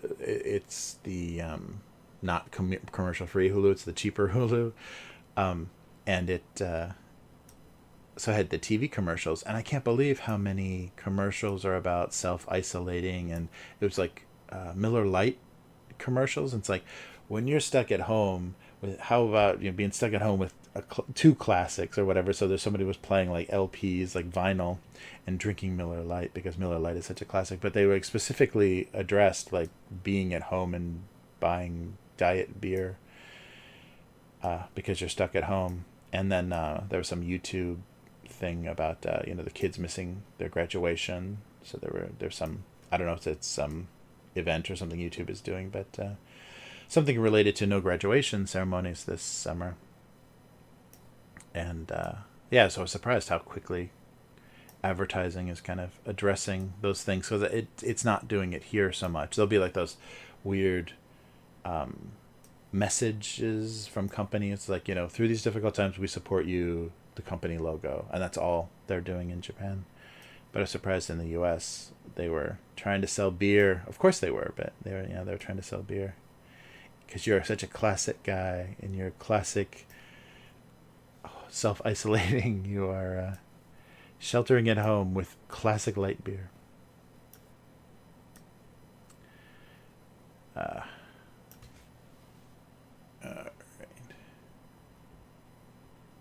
Oh yeah.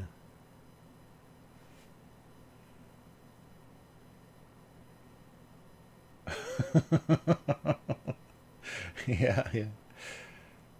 Yeah, I'm sure there's we're gonna see some crazy suicide numbers and alcoholism numbers and stuff, because a lot of people just started drinking when they got stuck at home. Because if you don't have a job or don't have to go into a job, there is nothing preventing you from doing that. Yeah, maybe I will move these instead. Yeah, but I was really surprised the beer companies are just going for it. Yeah, they actually said, I'm sure it'll pick up later, but they actually said that Japan's suicide rate during this time was lower, and I think because people are like, just more. I don't know. They feel some social obligation, or they're trying a little bit harder to do something, and maybe the pressures are off. Like a lot of the pressures that force people, or those kind of dead ends and things that they run into in their lives that force people to take their own lives here, are kind of on hold for a little bit. So yeah, the rate has been down in Japan. Oh, I can get rid of that totally. Yeah, so that's an odd effect of this, and I would assume the opposite, because I would think very much that when things come back to normal, we're going to find some apartments with some people in it that are not going anywhere. All right. Yeah, maybe one more.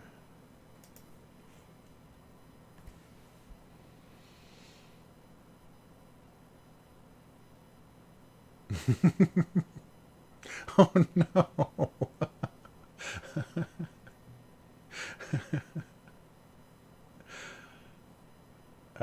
Yeah, yeah.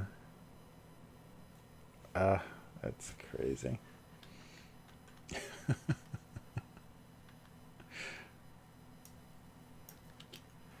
Oh, oh, you know what? I never made my second file.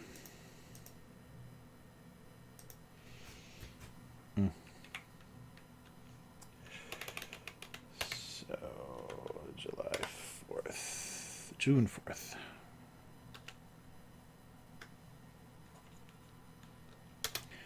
There we go. That's nice too. It was such a pain to get the files onto the FTP when they were on that little tablet, because I didn't have the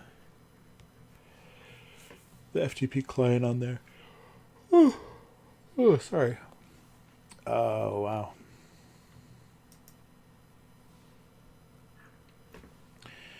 All right, so let's move a little bit of this over. Oh, no, that's right. I don't have to. I duplicated it. So I can just turn things off. Oh, yeah, maybe I'll make that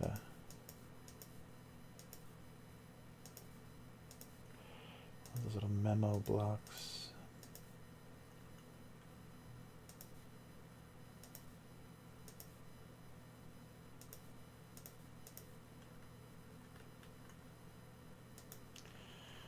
All right.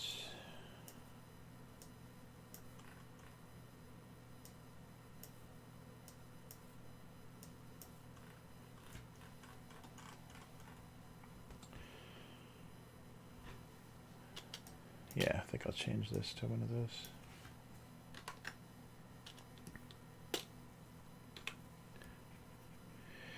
Those blocks of post-it notes. Oops. Or I guess, yeah, just memo. I don't even know if those still exist. That's probably another weird retro thing.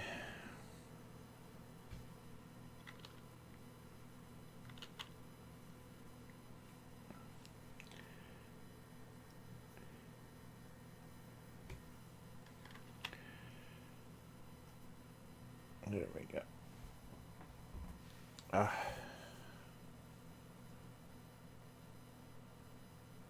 Yeah, yeah, I think you're right. So I don't know those like appearance fees and stuff. If you get a little bit of notoriety, you can charge appearance fees. Because I know, who was that? Yeah, one of my friends worked for Motorola one year in their Christmas party. They paid like Paris Hilton, I think, to be there. It's like, who wants to see Paris Hilton at their Christmas party? But yeah, they pay like five figures for just like, it's like an hour or something. And they just like show up, say, don't bother me, and then they leave. Maybe take photos with the CEO or whatever. But that's amazing that that even exists. Oh, I forgot. That's right, I'm on a different Photoshop. That's why. This is the the 2020 Photoshop. I didn't upgrade the Photoshop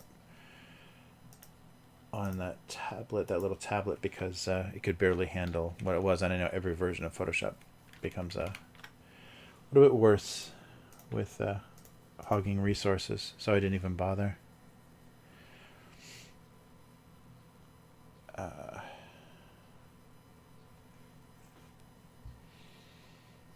Yeah.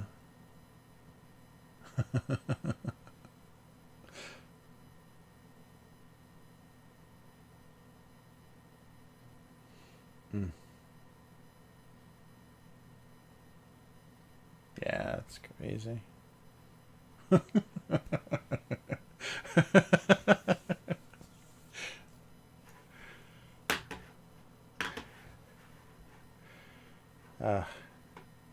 Yeah, it's amazing.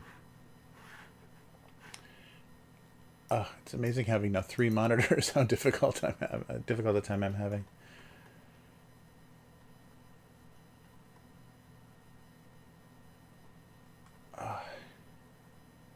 There we go. All right.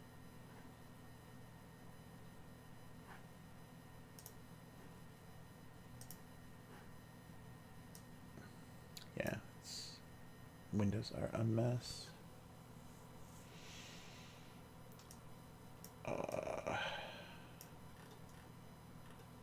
There we go.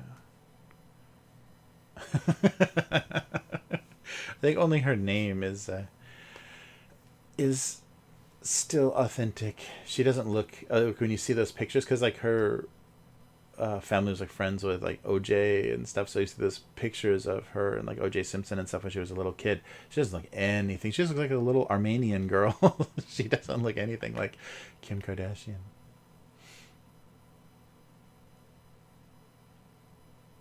Oh no way! Sony. Oh, I didn't see that. Yeah, Sony delayed their PS5. Wow. Yeah, I hope Sony doesn't screw up the PS5. I don't know what. It's supposed to be out this year, right? Because it's supposed to be out probably the fall, so for like the holiday season or by the end of the year in Japan. That sucks.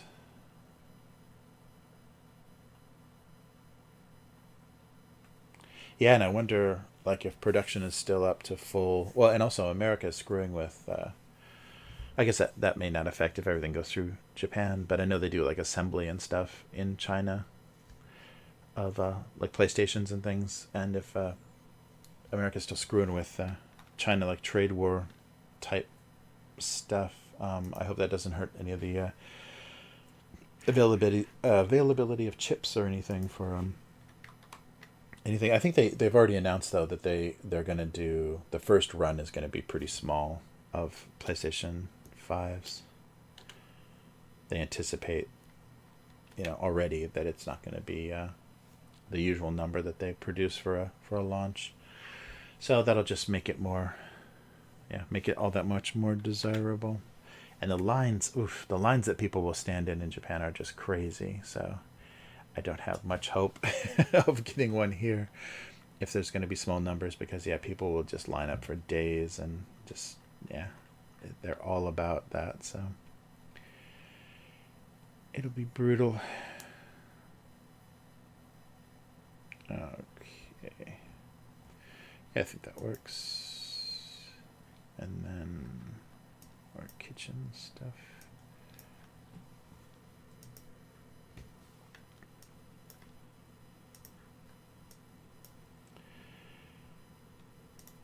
Yeah, this will be fun to.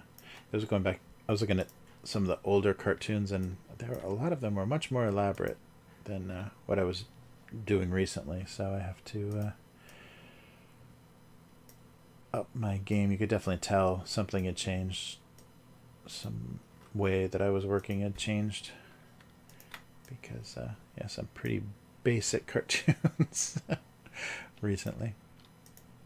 But yeah, I want to get more. Do more drawing. Oh wow, still more.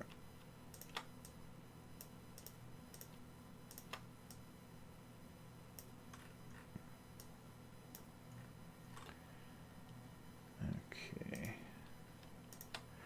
Just try to center this stuff.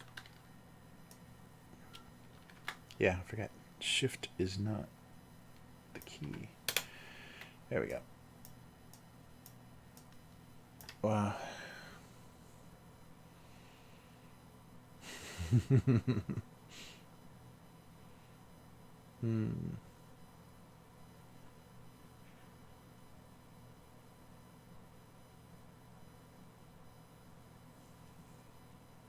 Yeah. Yeah, that really sucks. Yeah, I think that's the first thing that goes is noses. I think that it's definitely a thing in Korea now, but I think that always used to be a thing that was a kind of an LA joke that girls for their Sweet 16 get a certificate for plastic surgery so they can fix their nose while they're still teenagers.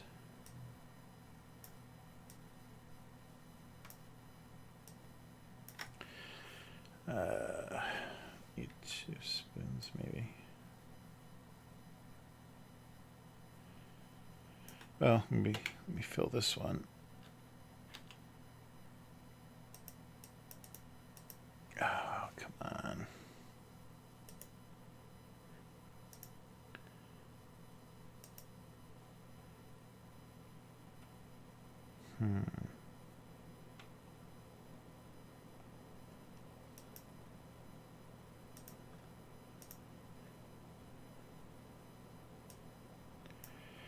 weird. Sorry, I'm trying to figure out if there's a way I can... Oh, there we go. 2 rows. Yeah, I couldn't... The color picker wasn't there, so...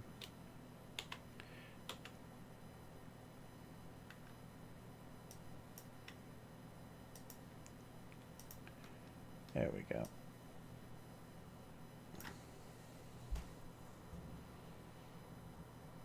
Oh yeah, so right now, so I'm using the Wacom 1. So here, wait, let me make sure I can see what I'm doing here.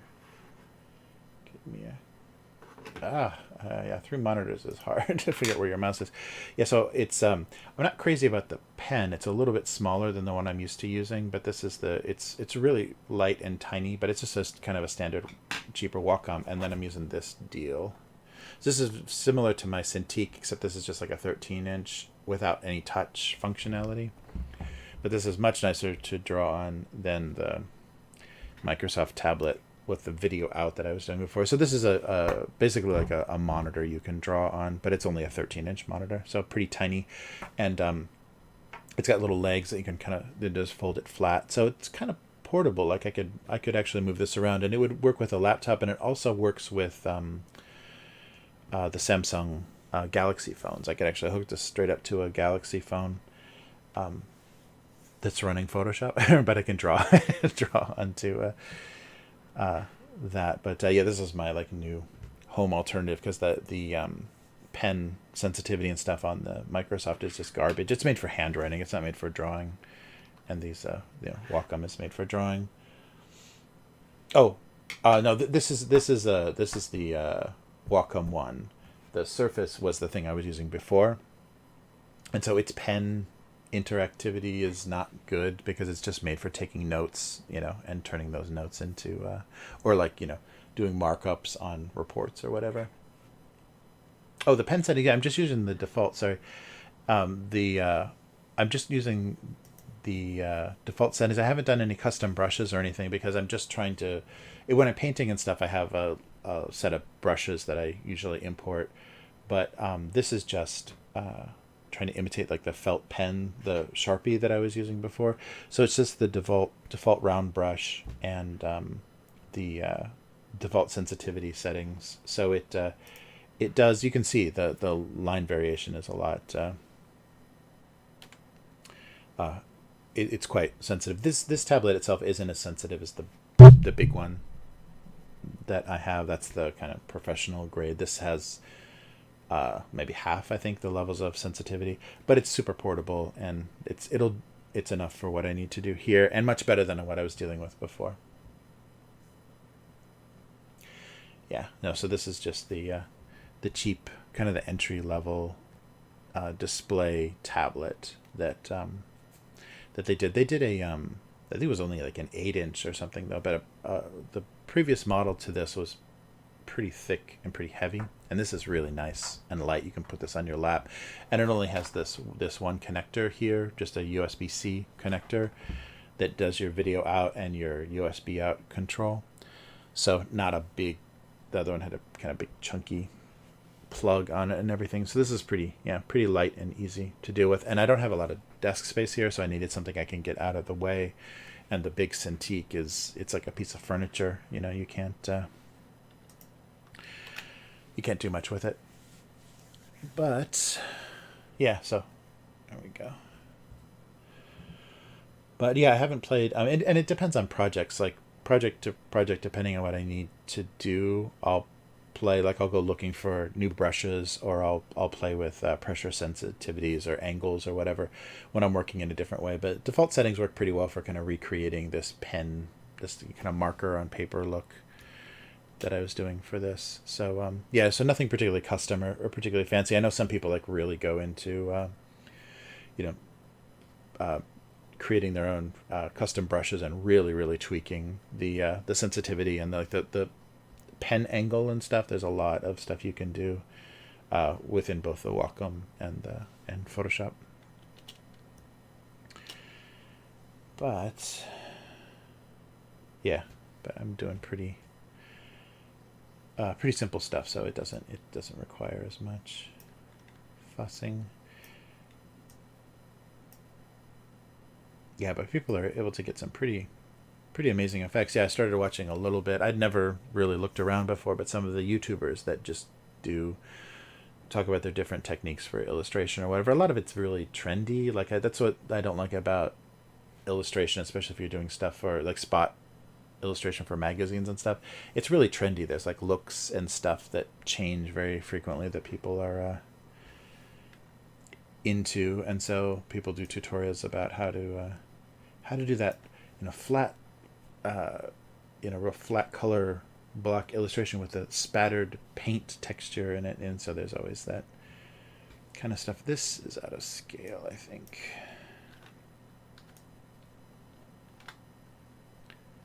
A little smaller. Oh, wait. Okay, wow, I didn't know it did that. Okay, yeah, you're working with multiple levels of Photoshop. So now we've got multiple levels of undo in Photoshop, which really? Yeah.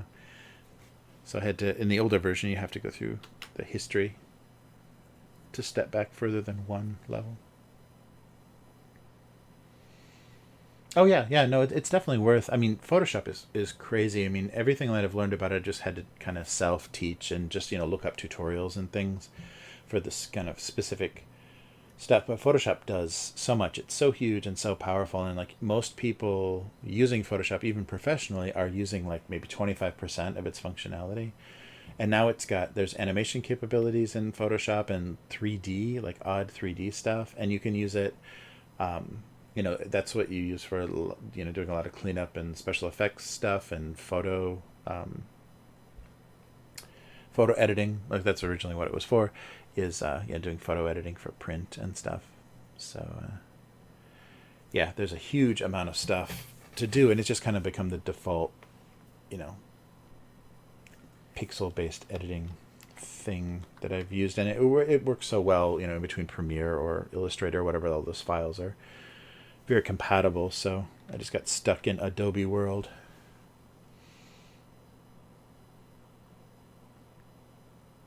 Yeah.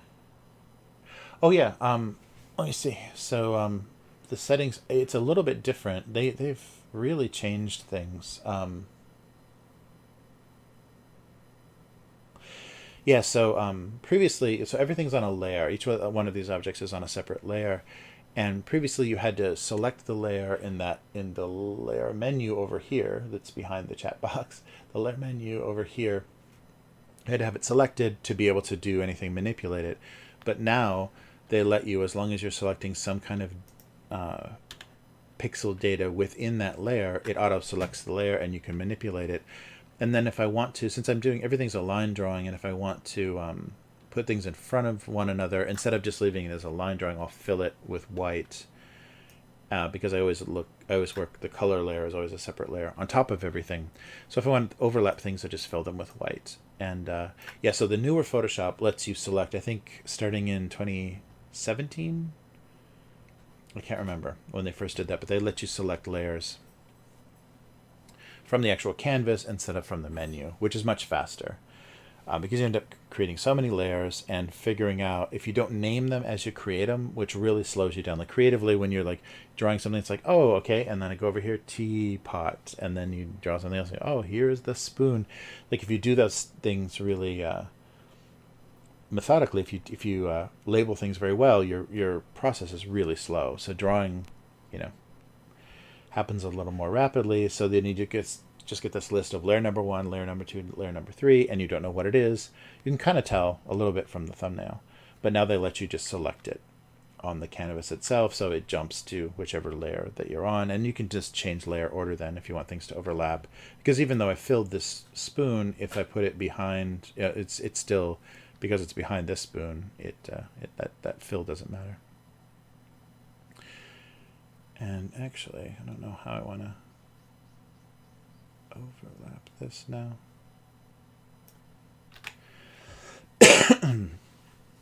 Sorry. Yeah, so it automatically lets you select things, and you can, if you have selected something and you click on it, then you'll see it gives you that selection. So control click on anything gives you that selection, those little marching ants, selection of that data that then you only are manipulating that. So that's what I do for kind of as a mask for coloring. So I color within the lines automatically, is just fill everything with flats and then select all that color data, and then I can go back and stay within those lines. Yeah, but it's pretty good. And there's a lot of keyboard shortcuts that I don't use that probably would speed up my layer manipulation, because there's certain keyboard shortcuts that let you change layer order and duplicate layers and things very, very quickly, because a lot of people are using hundreds of layers, like doing painting and things. They just need to keep like spawning new layers, and keep piling things on top of each other. And it's better to do that with a keyboard shortcut instead of clicking on anything or doing it from a menu or anything. But I don't need to work that fast with what I'm doing, so I haven't learned a lot of those. But yeah, I kind of do. I kind of learn them for specific jobs and then kind of forget them as I don't use them anymore. It's just the stuff that you use daily or weekly that kind of sticks in your head. Maybe we'll flip this one. Yeah, but I don't like, I guess just to justify the subscription, Photoshop makes all these weird changes to the software anytime they're, or every time they do an update. And some of it is just meaningless. There's no point to what they're doing. They're just making the software take longer to load and not because with such a wide, varied kind of user base, when you add features, you're adding features to everyone using the software, but most people won't even use it. Like when they added that odd 3D stuff. Nobody uses that. And if you click that 3D tool, all of a sudden Photoshop just grinds to a halt while it's trying to, render all that 3D plane that you just initiated. Yeah,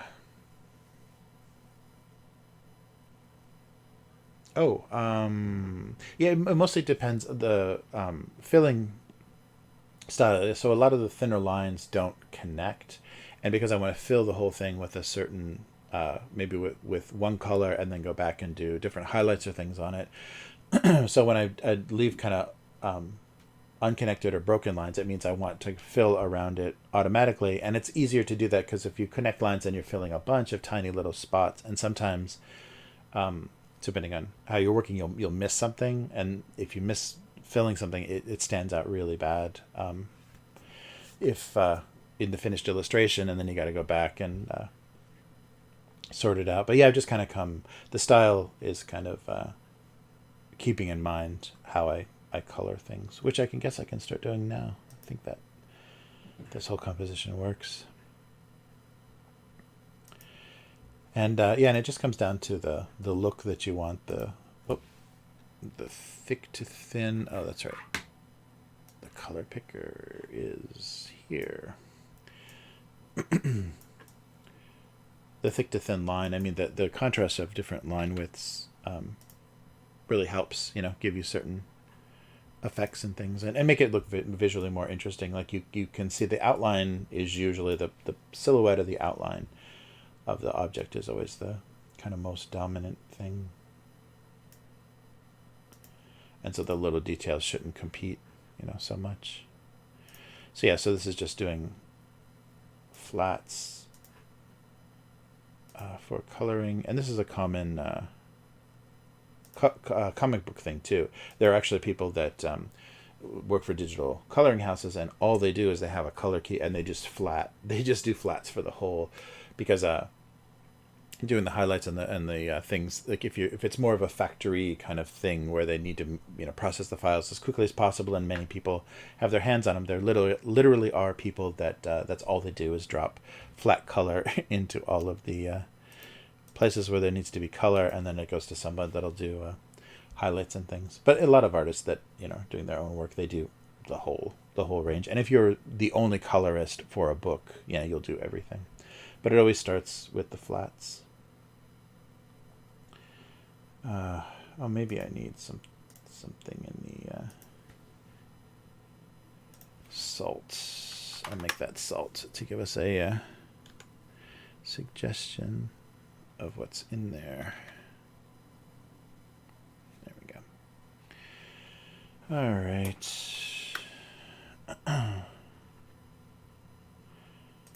And so now I just control click on that and you see all the little selection now. So everything that I just filled with those flats is now selectable. And from that layer, and if I hide it, now I have basically a mask. Without generating a mask, I have a kind of temporary mask that I can use to color things and not have to pay attention to staying in the lines or anything.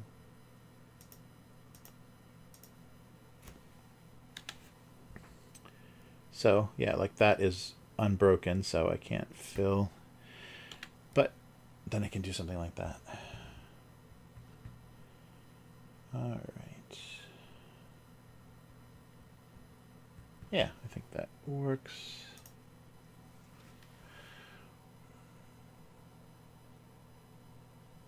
No, yeah, not so much. I do kind of a muted color because I'm dealing with it's always on of a white background, so my colors are kind of muted, and I'm always careful to choose colors that are going to print well, that are going to print okay, because my kind of intention for a lot of these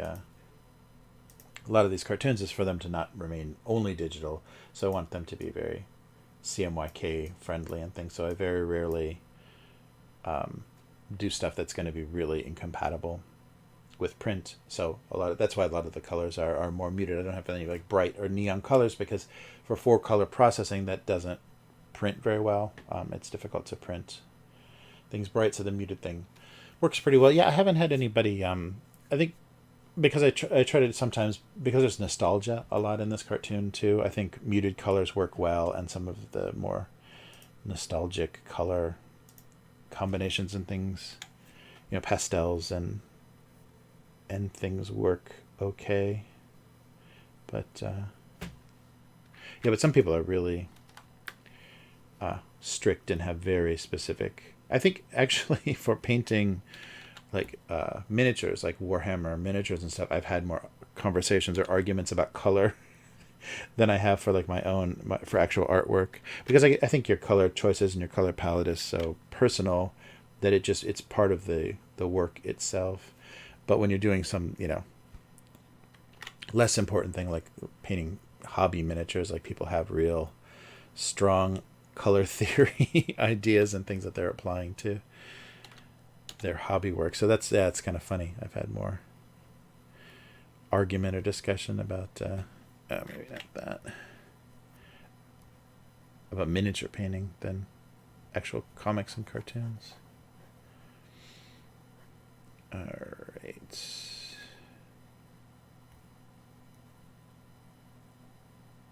Yeah, something. Oh, actually, I don't want those anymore then, do I? Because the salt, the salt is not going to be see-through. All right. There we go. That's what it was. That's something was bothering me about that, and I just figured out what it was.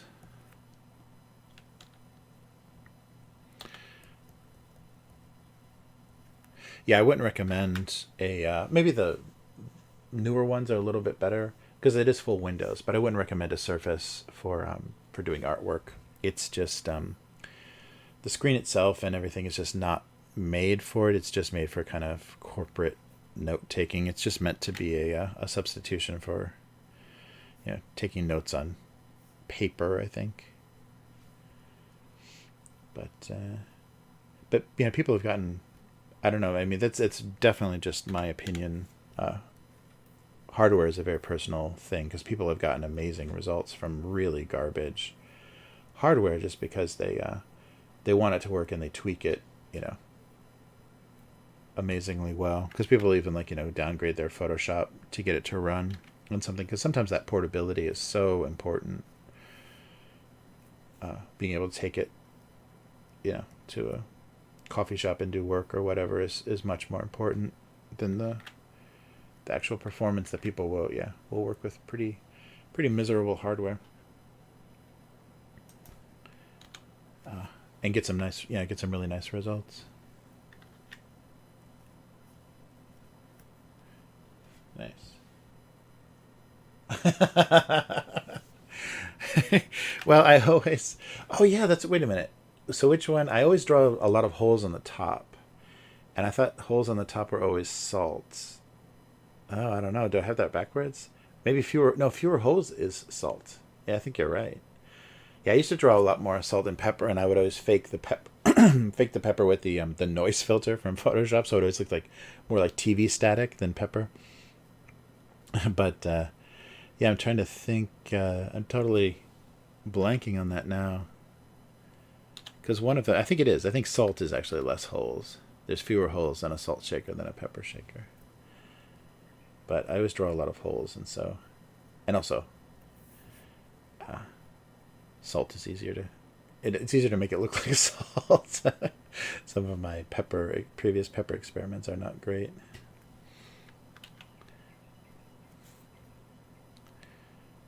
Yeah, that's funny.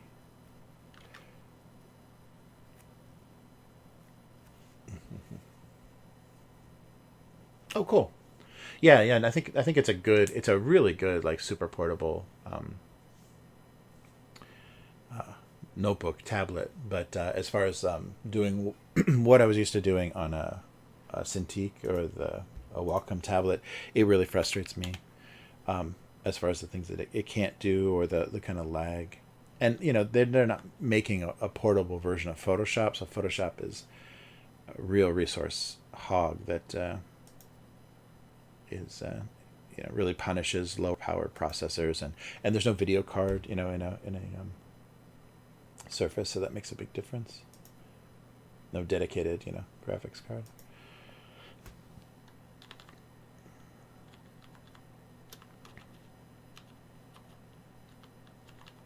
Yeah, and I think they're getting more and more powerful, so it may change. But I still think the sensitivity of the Surface for drawing and painting is limited compared to actually dedicated graphics tablets and things.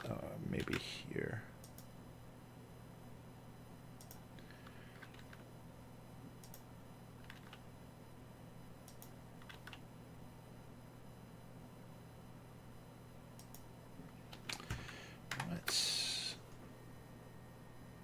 Maybe.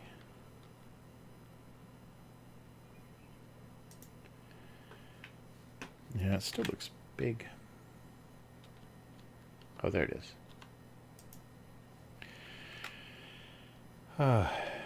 Yeah, the keyboard. That's right, because I was using that little mobile keyboard for the Surface, and it was the keys were in different places as well. All right, and last one.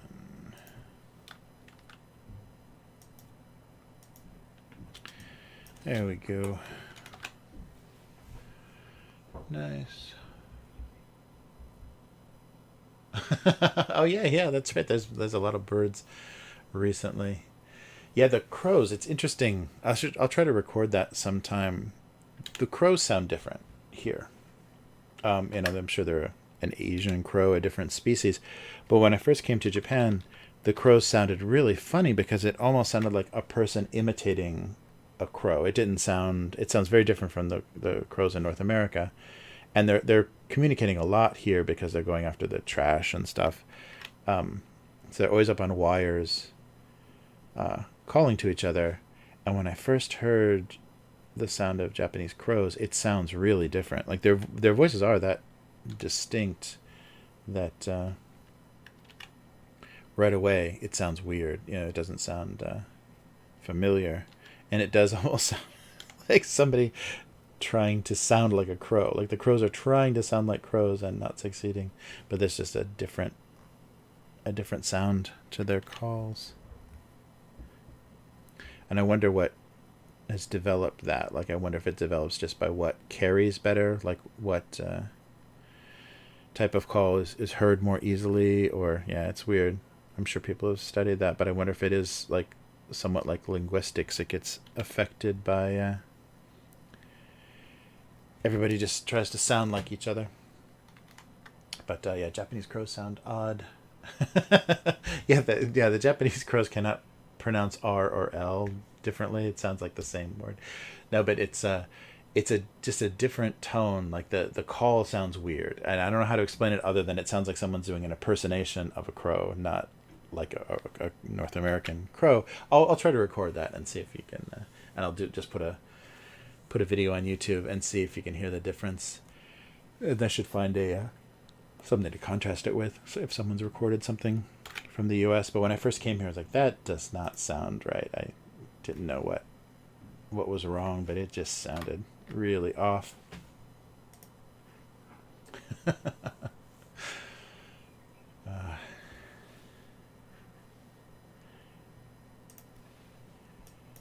right.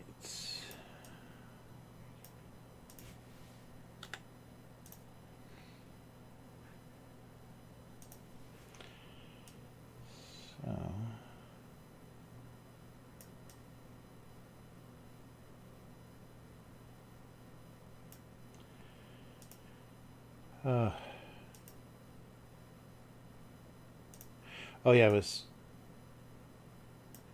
when I was talking to my mother, she said, so now I am officially, I was renting a house from her for a while when I lived in Illinois after Los Angeles.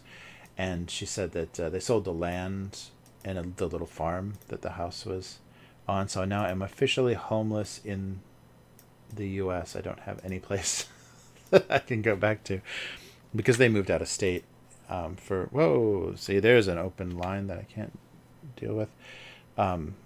They moved out of state for retirement, and so they're in the process of selling land and stuff, and so that little house went with it. So that was depressing. It was a little bit end of an era. That was a nice place to go to kind of recover from the craziness of living in LA and to get away from my ex and stuff.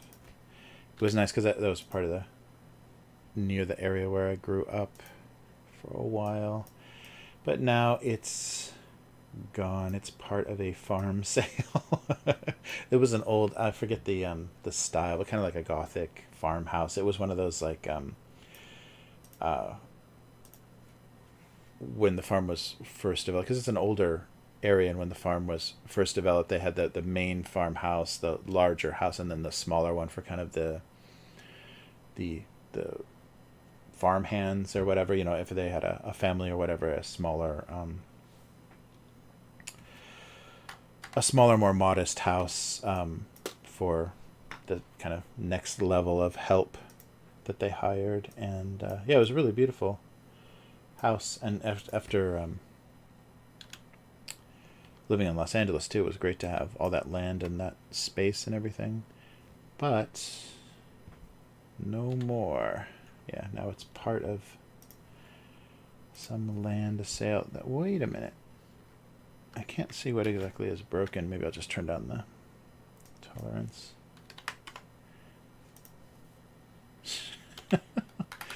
Okay. I guess there. Yeah. I guess it's there. Oh no, it's through here. All right.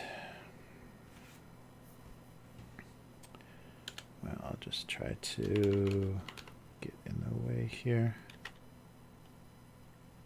Yeah, when you don't pay attention, you do make some of these errors. There we go. And then I'm going to have to fill that. Okay.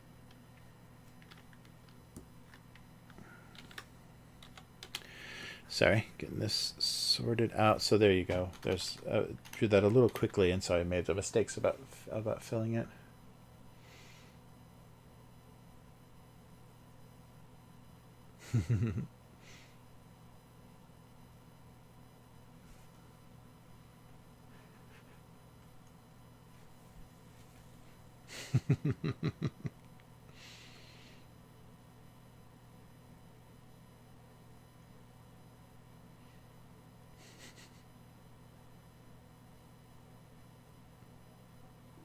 Mm-mm.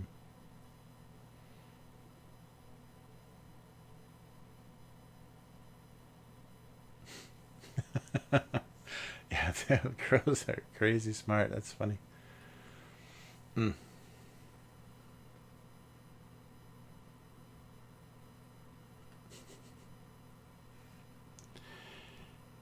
Nice. All right. Oh, let me do that. Wait a minute. I'm over here. Do the color for the edge of the book.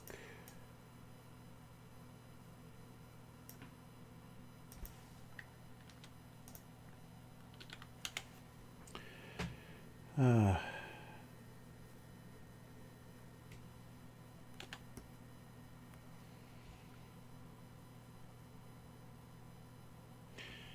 There we go.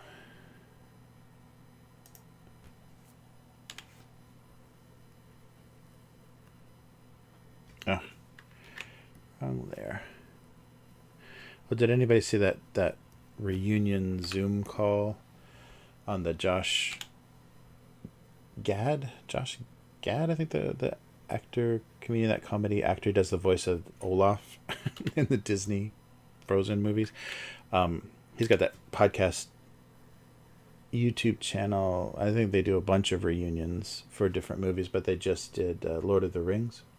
And I think they're all done as a charity. There's some kind of, so maybe all the advertising or whatever from YouTube. Why is that still so? Oh, it goes to charity, but it was it was pretty impressive. They got like just about everybody that was still around. Oh, that's right. That's because it's gray on gray. But they had the actors do a bunch of lines. Like either their famous or memeable line from the movies, or just stuff that would sound nice to have them do together. And there was so they had Ian McKellen from it's Gandalf, and he did the he did the line, and I can't tell. I think it was intentional, and people being like so politically correct or whatever, I can't tell how, if they heard it and they just wouldn't react to it or whatever. It was a very odd thing, because I think some people got it and some people didn't, but nobody wanted to react to it just in case it would make them look bad. But he did that the speech that he gives in it's Return of the King, where he says, "I come back to you now in this hour of need." So I was when he says what he used to be and what he is now. So now he's Gandalf the White, and he specifically said, "You knew me as Gandalf the Gay instead of Gandalf the Gray," and I think it was intentional, and I think it was just to make people chuckle, but people got like kind of uncomfortable. The other actors and stuff, like. I don't know. The reaction was very odd, and so I'm just curious if anybody else saw that, and I thought that was very funny. His Gandalf the Gay joke. I don't know. Ah, nice.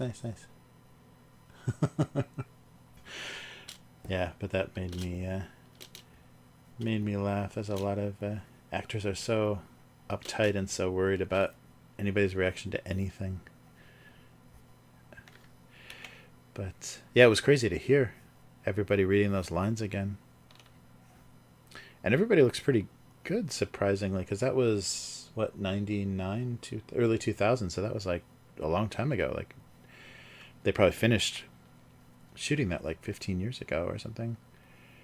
Everybody still looked pretty good. But yeah, I was just wondering if anybody had seen that. That made me laugh, and the reaction was even weirder and more uptight than I expected.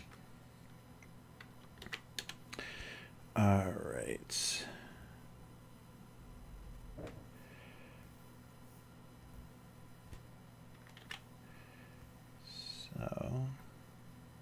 let's see here.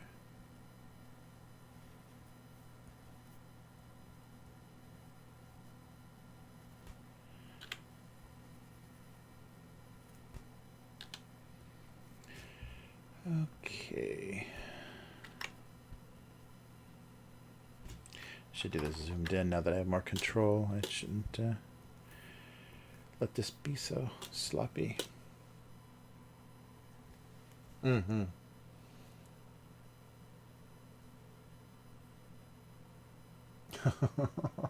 Wow.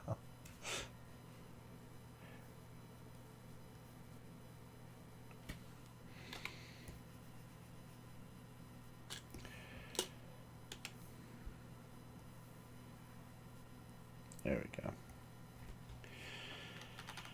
All right. So, just some eyes, and then I guess we'll do some comments.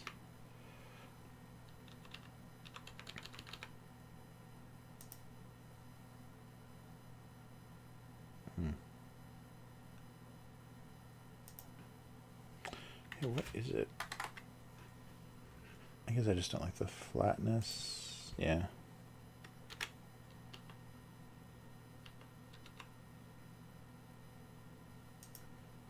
Yeah, something like that.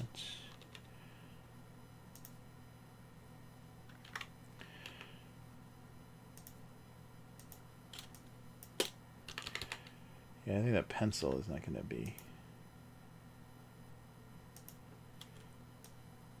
easy. I guess it's going to be here.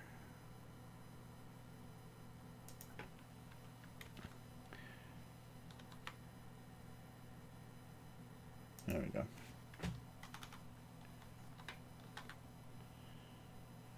Nice. Yeah, it kind of goes back and forth, maybe half and half. Especially in the beginning, because in the beginning I was like obsessed with writing the joke, and so I would write a lot, take notes, like just in a notebook or sometimes in my phone, just write lines that I thought were funny, and then I would illustrate those. And yeah, more recently I've just been with, especially with the live stream, just kind of warming up and doodling and coming up with some different objects that then have some interaction that looks fun or interesting, or something that just kind of inspires me to kind of connect what's happening between them. So yeah, more recently it's been kind of picture first, like the image or the beginning of the drawing inspires the joke. But early on I was writing a lot of things first and then illustrating them, and I noticed sometimes it hurt the illustration, like it didn't look how I wanted it to look, or I didn't quite the concept didn't work very well, like visually. And so when you're only writing it, then sometimes that happens. Let me just take a little bit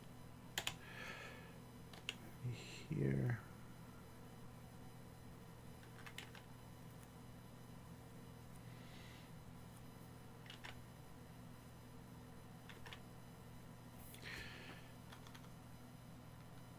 All right, I gotta remember it's gonna be small, so that'll be lost.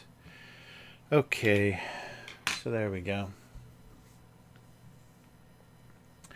Yeah, and sometimes with just the process of drawing, I'll draw something that is so funny or has a real obvious kind of joke to it that the picture writes the joke sometimes. So that's that's nice when that happens. That's very fun, and usually those are pretty effective or come across really well. The easier that they are made, the easier you make them, usually the better they are. When you're really laboring over something, it's usually not as effective because it just doesn't click as well. It doesn't make as much sense, and the quicker it is to understand, the usually funnier it can be.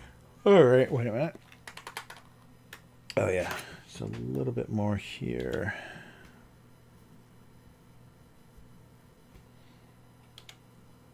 That's not very visible, is it?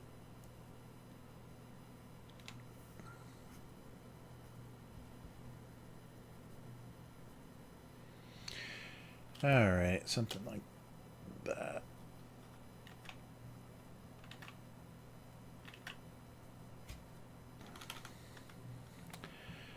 Okay.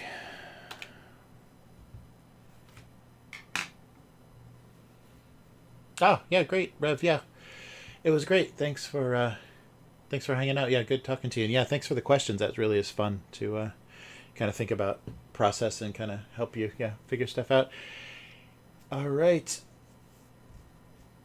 And see you, Joe. Oh, you're talking to USA. Oh, no, you're not. Joe's not going anywhere. That's right. All right. Yeah, thanks for hanging out.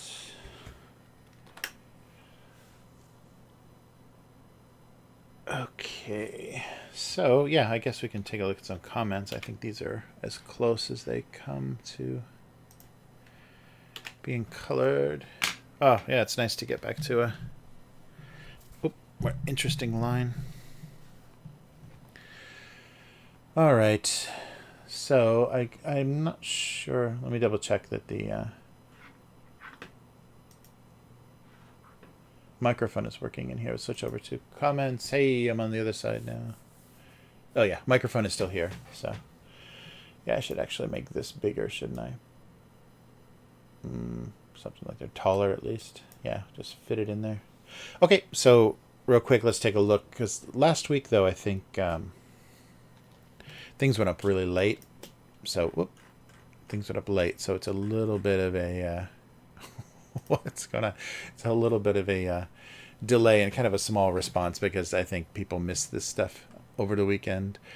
Oof, that's pretty rough. Anyhow, so this was for last May 28th. I guess that was Thursday. He wondered if under the colorful packaging there was still some sensible cardboard. And I guess late response gets a late little ASCII emoji. What? Is that supposed to be a face or is that just a mathematical expression? All right. But yes, so one comment and one like. And I think, nobody saw this one. Oh, that's too bad. I thought that was a really good joke. But it's in the archives. Oh. It's either a case for lost child services or just an espresso. I thought that was great. And let's do some randoms. But yeah, when stuff goes up really late, usually people, they don't catch it in their email or whatever because they're looking at it probably from work or during the day or whatever on their phone. The phone jack was overwhelmed by the idea of carrying both voice and data. That was one that got missed as well. 2009. Yeah, look at this. That's some Sharpie magic. She enjoyed the romance of public phones, but not the vandalism. All right. Or controls. Maybe she controlled joy or whimsy, but definitely not the TV. One comment. I never named my garage doors.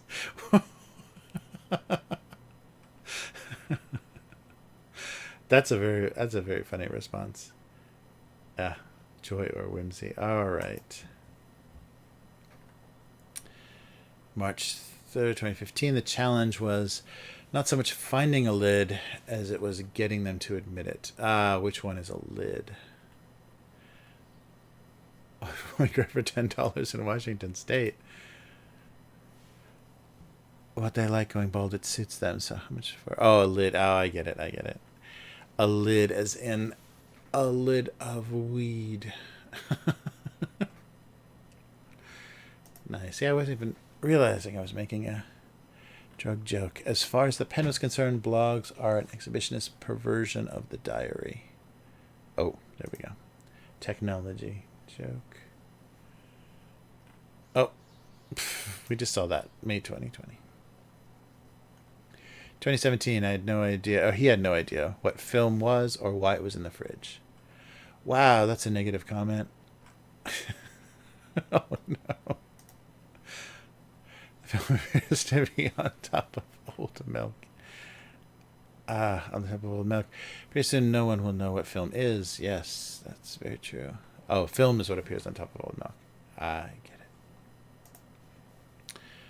Nice. And I'm like, oh, that's an old classic. I did a painted version on a panel, acrylic panel of that one. The serial had difficulty with his feelings of disgust for sour cream. bum, bum. All right, one more. Oh, December 22nd. One more, August 5th. The job of diminishing fine lines was becoming a team effort. Uh-oh. Talking about aging. There's no I in cream. There is an I in ice cream. If you mix up the letters, you can still get me. Which one is the cement? Nice. Yeah, Plods is pretty funny. I wonder where they went. Oh, sorry. All right. Well, that's some comments. Oh, actually, wait. And I have, this is just something, I won't have this for next time. So I'll do a quick show and tell thing too. So here's my big scary face on a different screen here. Boom. All right. So sorry, there's no chat on this one, but I did have something that I can show, a Japanese thing that I saw that was in the house that I can show off. So there is a chain of discount stores, kind of like a Woolworths kind of thing in Japan, and it's called Japan. So if you read the katakana here, Japan. So Japan doesn't call itself Japan. Like it very rarely uses the Western, which I guess came from China. So people, Europeans or English speakers or Western people asked Chinese, what is that island? What's that chain of islands there? And it was the two characters that they used, roughly sounded to English ears or Western ears like Japan, so maybe Jaipang or something. And so I don't know when that became the thing, but Europe started calling Japan Japan, but in Japanese it's Nippon or Nihon. So things that are Japanese are Nihon. Nihongo is Japanese language. Nippon is what Japanese call Japan. And so this is very odd for this. I'm sorry, he's got a green shirt. He's got a green jacket. His jacket is green, so it's keying out. So this is a chain of discount stores. And this guy, the owner, the founder, uses his weird face as merchandising for it. Yes, for merchandising. And so some of the signs will be not his photo. Sometimes a cartoon or drawing, but a lot of the times the sign will be the photo of this bank. So this is just a bank. This is like one of those plastic banks from the 70s or whatever. But it'll be a photo of this bank with, like, the body is drawn, but the head is not his head, and it's not a cartoon head. It's a photo of this weird plastic bank. So it's very strange. But he's a very unattractive spokesman, and I don't think I should have looked up his name, but I don't know his name. But he's a very portly Japanese guy, and he is the icon. They've done many kind of merchandise things. There's ties and things that have, like, his little faces on it and stuff. But in Japan, the discount store is called Japan. And it used to be really amazing. They used to it was more like an overstock. They would handle a bunch of the external extra overstock of different stuff, like really interesting stuff. So sometimes there'd be like the old Godzilla toys or just random interesting things to find. And now it's just much more practical. So it's just like cosmetics, food, and a little bit of housewares. But it used to be a very interesting store when I first came here to just kind of look around, because there was a lot of weird clearance overstock stuff, and sometimes you'd find weird old Japanese pop culture stuff or whatever, or really odd stuff, and always something with this horrible guy's face on it. And that's so funny. I didn't even think he's wearing a green jacket. And so people have to, I think they wear green vests in the shop because he decided the shop is green. But I should double check the history of that. I'm not sure. It's probably like from the 60s. It looks very much like it's from the 60s, the store, but it's everywhere. And it's a good place to buy like bulk snacks and tea and stuff. And it's very cheap, but not as fun as it used to be. It used to be a great place to find random stuff. Okay, let's get out of this big face mode here and get back to the drawing. There we go. Yes, yeah, like Daiso, yeah. So it's not 100 yen cheap, but it's the kind of lower quality stuff. And I think it's maybe a little bit older than Daiso. I don't know. I'll have to double check but it's just, especially in this half of Japan, it's very prevalent. And it used to be really great. They used to do, I think they just stopped buying kind of clearance or reduced stuff. So there's not a lot of interesting shopping there, but it used to be a fun place to find weird stuff, especially like when I was looking for weird stuff to bring home to coworkers or whatever from Japan. You could always find really odd, like out of date goods from various movies and things there, and now it's not so much. Yeah, but I saw this guy sitting around. I thought I would bring him on. All right. So now the writing part, which I don't need the tablet for at all. Let's see here. Yeah, I wonder if Daiso is getting hit, because I know there's a few Daiso in Los Angeles and maybe San Francisco. I wonder if they're being hit by the riots. That's so meaningless, attacking the dollar stores, because it's not hurting. It's more hurting the people that need a discount outlet for things rather than the evil corporations that own them. All right, so so a confusion. So I don't know. I was thinking spoons. I was thinking about having multiple spoons. Oh yeah, so maybe tea and table. Yeah.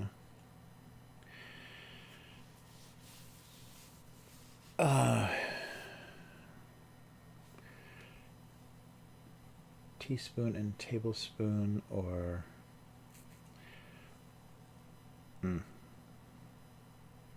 breakfast just involving a number of spoons. Yeah, right.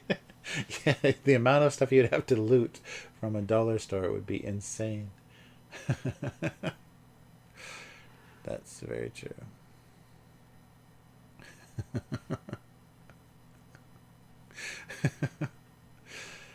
Nice. Yeah, I gotta get used to things keying on the green screen. Yeah, I'm sure I'll wear like a green t-shirt one of these times too, and not even realize it until somebody says something on chat. All right. Yeah, so spoons. So breakfast involving the most spoons.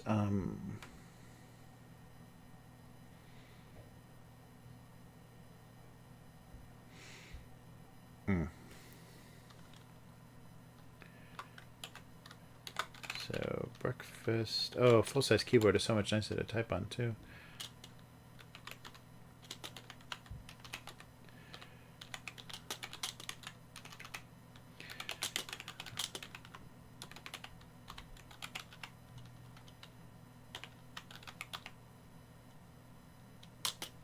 Spoon-related drama. Spoon-related. I was gonna do incidences. Breakfast always involved the most spoon-related incidents. Spoon-related drama. Oh, also. That's so strange when you like think a word and then type a completely different word that just has some, maybe like the relation to the position of the keys on the keyboard or something, but I was thinking always and I typed also. Breakfast always involved the most spoon-related drama. Something about spoons and breakfast.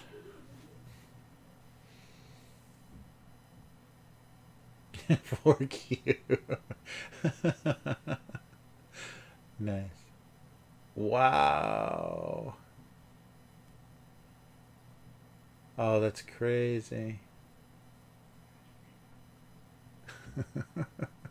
I always think that when you see people running with like armloads of clothes or whatever, it's like, what if they get home or whatever, realize none of this fits me. I didn't grab anything in my size in the rush to walk out of there. That's crazy. Well, we won't have to have the Black Friday sales this year because everybody's already done their their violent retail activity. All right. 4Q. Nice. Okay. Spoon related. Oh, we'll get back to that. Let's see.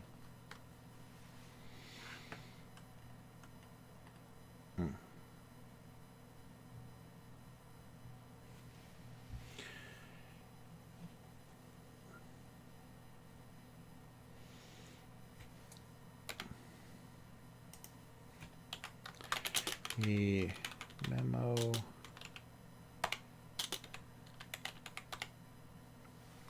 Envied? Yeah, envied.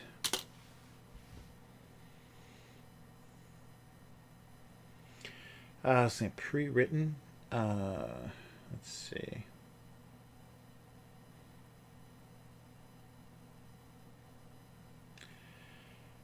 So the book is full of words, and the memo is waiting.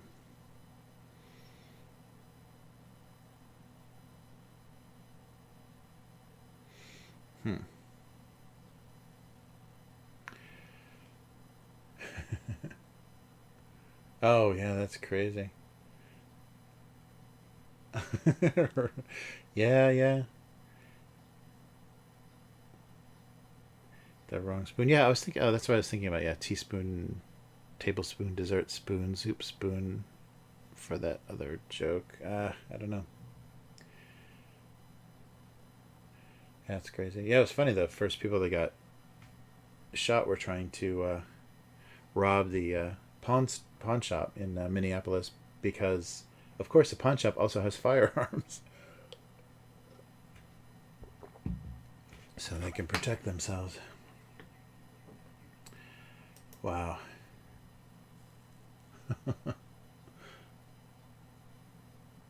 Whoa. That's so insane. Yeah, like yeah, watches. That's great. Yeah, we gotta get on pay attention on eBay and things. I'm sure people are gonna fence these things in the most, you know, in the stupidest way possible. So I wonder if anyone's gonna get caught selling stolen stuff. I'm sure for the like those high value watches and stuff, they must have like serial numbers or identification so that they have for insurance claims and stuff. I don't own a 5-figure watch, so I have no idea. But you would think that there would be some kind of identification for them, so it might be hard to sell legally. That is, you could sell it out of the back of a car. Wow, yeah, this will be a great shop. This summer will be a great shopping season.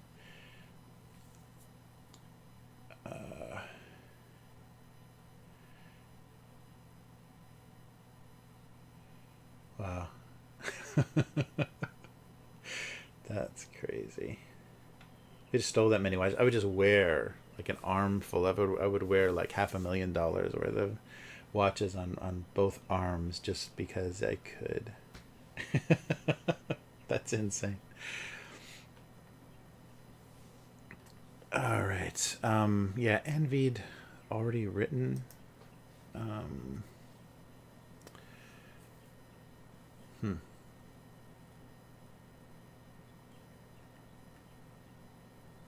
Or the book is envious because there's no. It's already written.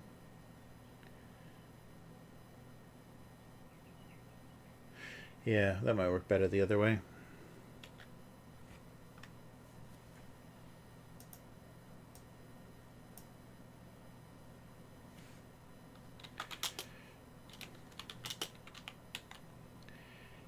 Envied.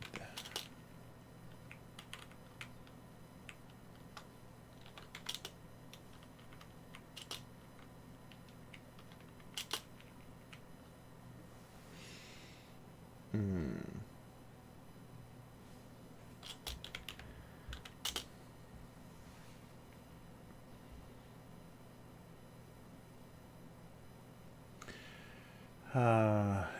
This is going to be hard to word well. I remember pad for his unwritten, yet to be written.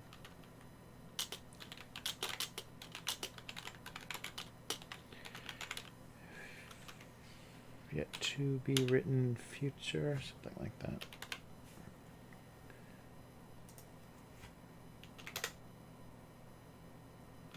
Oh, does that fits? Oh, it just barely fits. Okay. I'll leave it one line. It looks weird. Too short.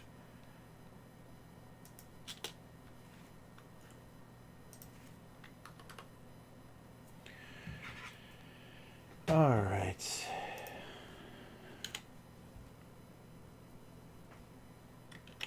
Oh, yeah, this is so much more natural.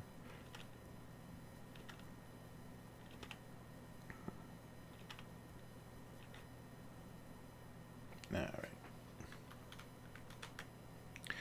Looked envied the memo pad for his yet to be written future.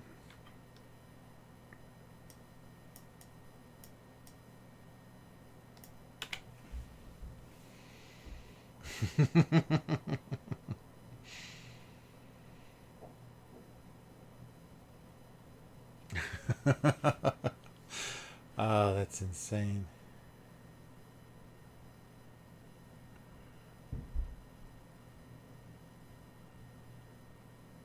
Wow.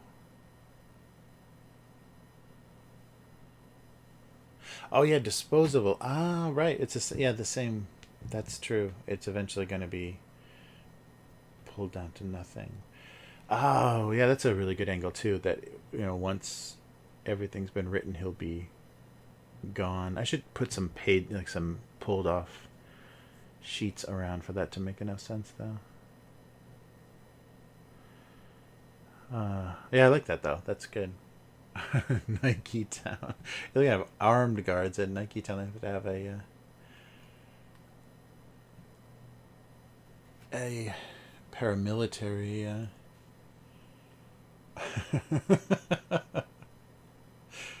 That's crazy.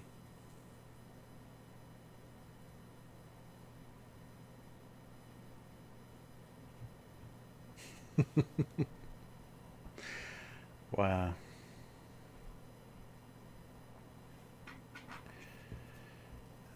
Yet to be written future. Yeah, I think I'll stick with that. I like that idea though. Maybe I'll do that again in the future. I like the idea of like it gradually disappearing. The more that it knew, the less it existed, or the more that it was told, something like that. But yeah, I'll stick with my pens and book thing here. And what's going on with this again? Okay, breakfast only involved the most spin-related drama. Yeah, I think drama is good because there doesn't look like there's any drama in this image, but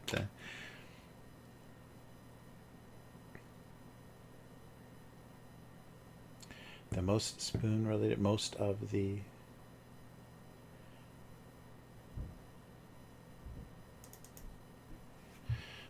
days.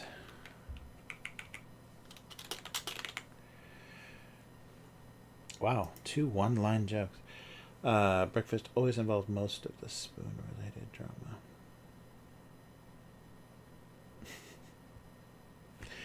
Yes.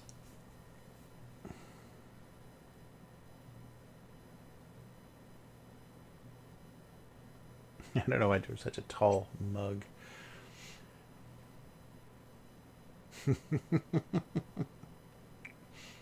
Yeah, I wonder if people give their kids shopping lists and go out and loot.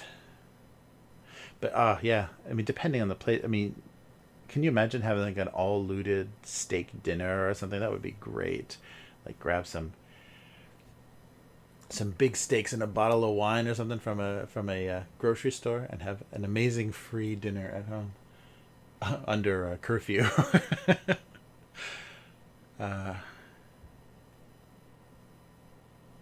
Yeah. There's something there. I definitely want to do like post-it notes or like a sticky note joke, but I didn't draw. Yeah, the other ones.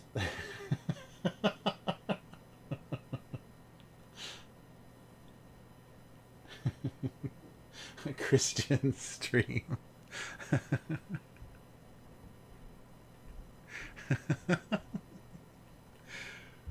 Oh, that's funny.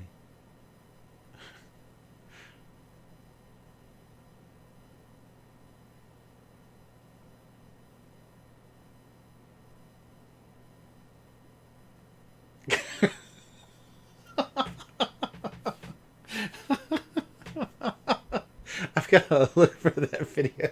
That's a great comparison. How the toys in Toy Story go limp when they see a kid coming. That's great.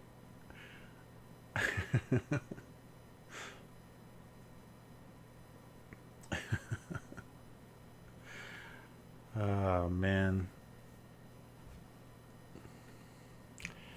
Yeah, that's just crazy. Yeah, I wonder too, like how long, because there's a lot of surveillance and stuff now. I wonder, as far as cameras, and a lot of these, like, big corporate shops, especially I would think like a Target. I wonder how long people are going to get harassed for any of their involvement in looting, or if they're just going to kind of let it. It's just political protest, whatever. Just call the insurance company if they're actually going to pursue people.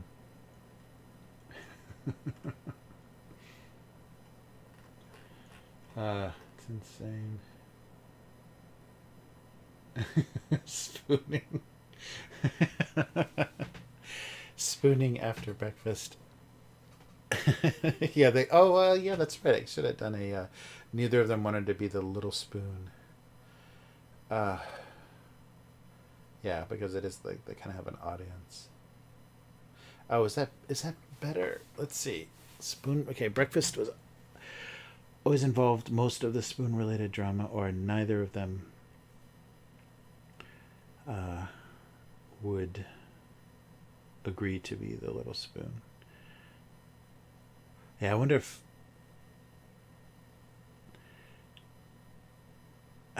that would, if everybody would get that the little spoon joke.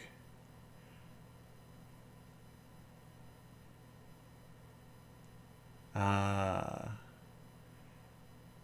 uh,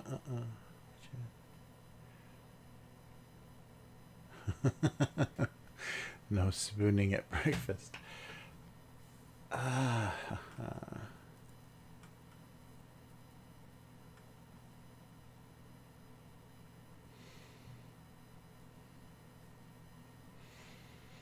hmm.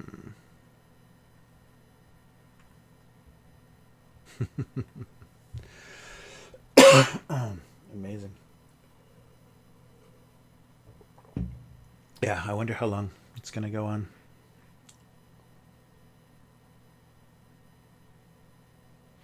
Okay, yeah, a little spoon joke. I think I have to do the little spoon joke. I don't think spoon related drama is funny enough.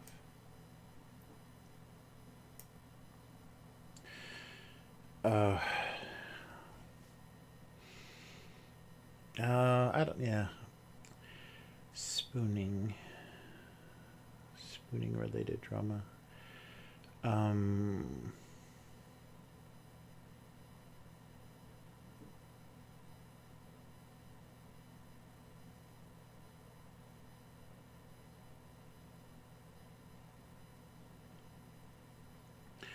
when no one would admit to being the little spoon, or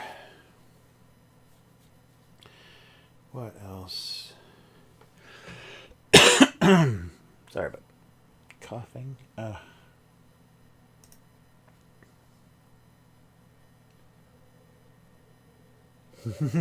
Mm. Oh, that's really good, Sedona. Yeah, bound to one's own inner turmoil. I like that. I like that.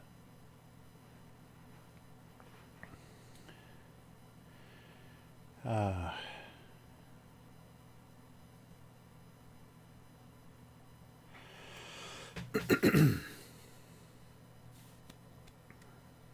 let's see.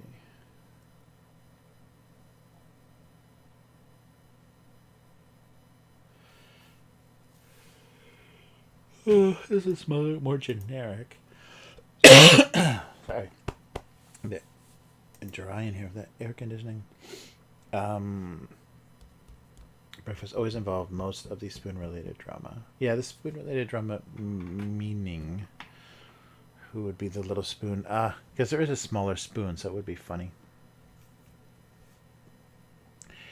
It would be funny.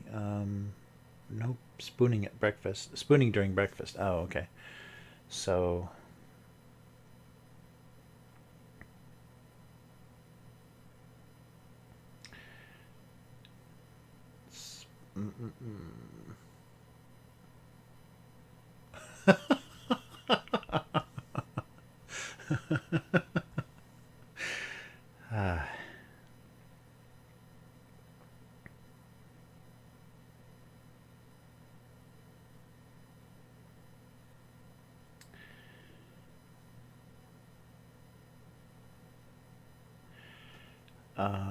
breakfast, having to admit to being the little spoon.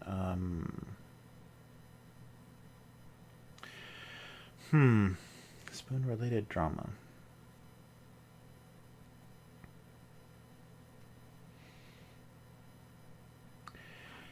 Yikes. All right.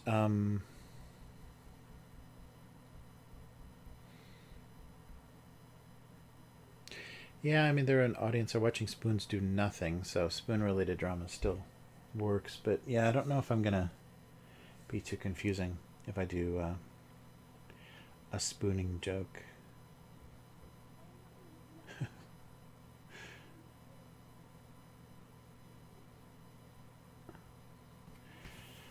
I don't know. Let me see. Let me take a look at this one again. Memo pad is yet to be written future. As limited as it is. All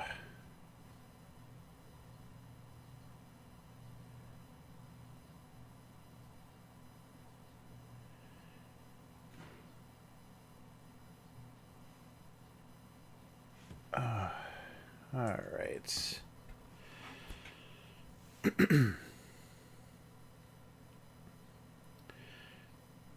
Okay, I think the book and the memo pad for his yet to be written future.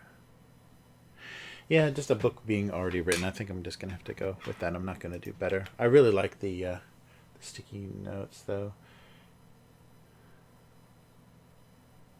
Yeah, taking turns. Yeah, there's a good spooning joke in there somewhere.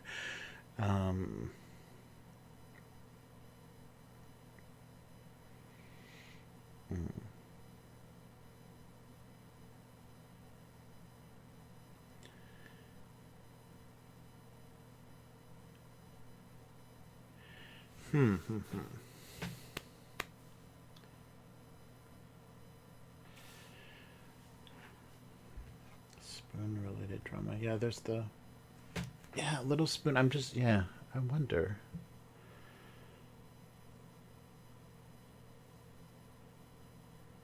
I should definitely do a specifically spooning joke where there's... Yeah. Where that's spelled out more. I think I'm just not showing enough. The most of the spoon-related drama.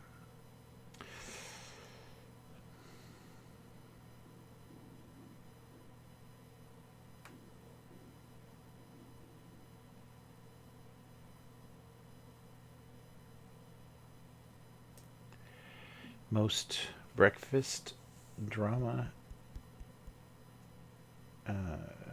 involved. I say so. No one would admit to being the little spoon.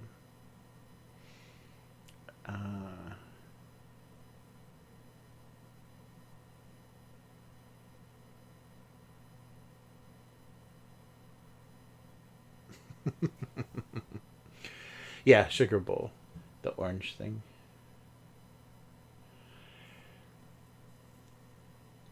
Yeah, I usually put a spoon sticking out of the edge of a sugar bowl. Makes it a little bit more readable. I'd say tabletop breakfast type thing.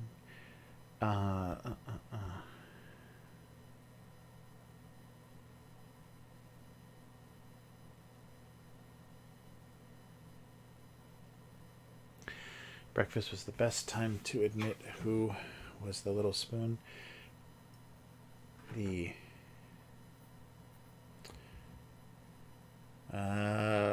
I don't know. I don't know if I'm going to be able to get it across.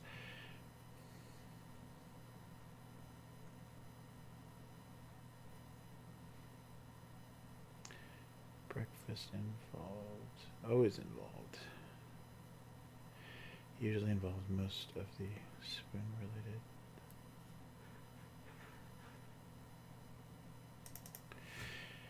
Usually involved most of the days.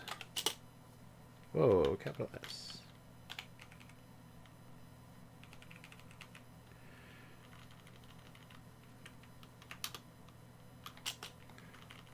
Of the days. Spoon-related drama. Breakfast usually involved most. Involved.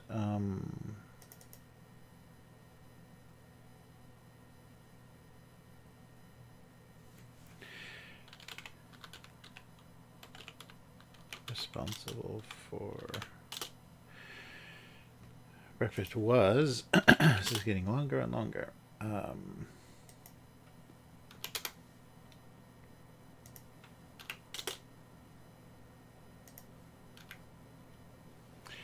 Breakfast was usually responsible for most of the day's spoon-related drama.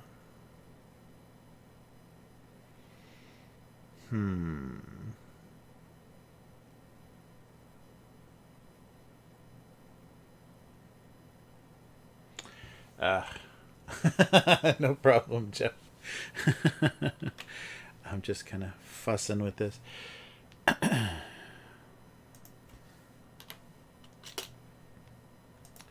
All right, breakfast was usually responsible for most of the day's spoon-related drama.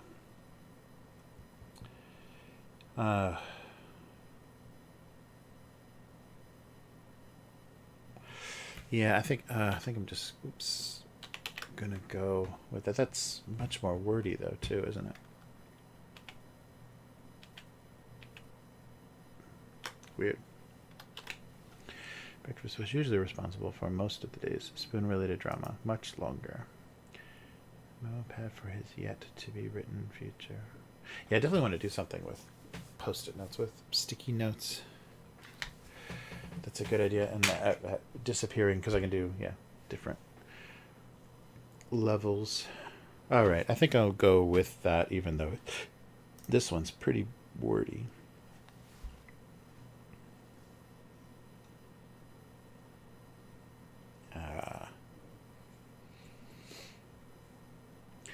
Yeah, I definitely want to do a spooning, sweet and salty spooning and drama.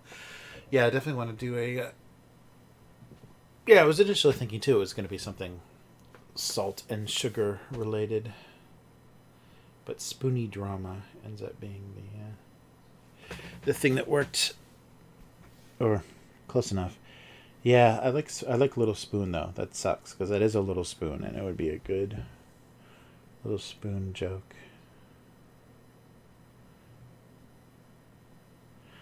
Yeah, I just don't have it right now. All right, well, that's going to do it, I think.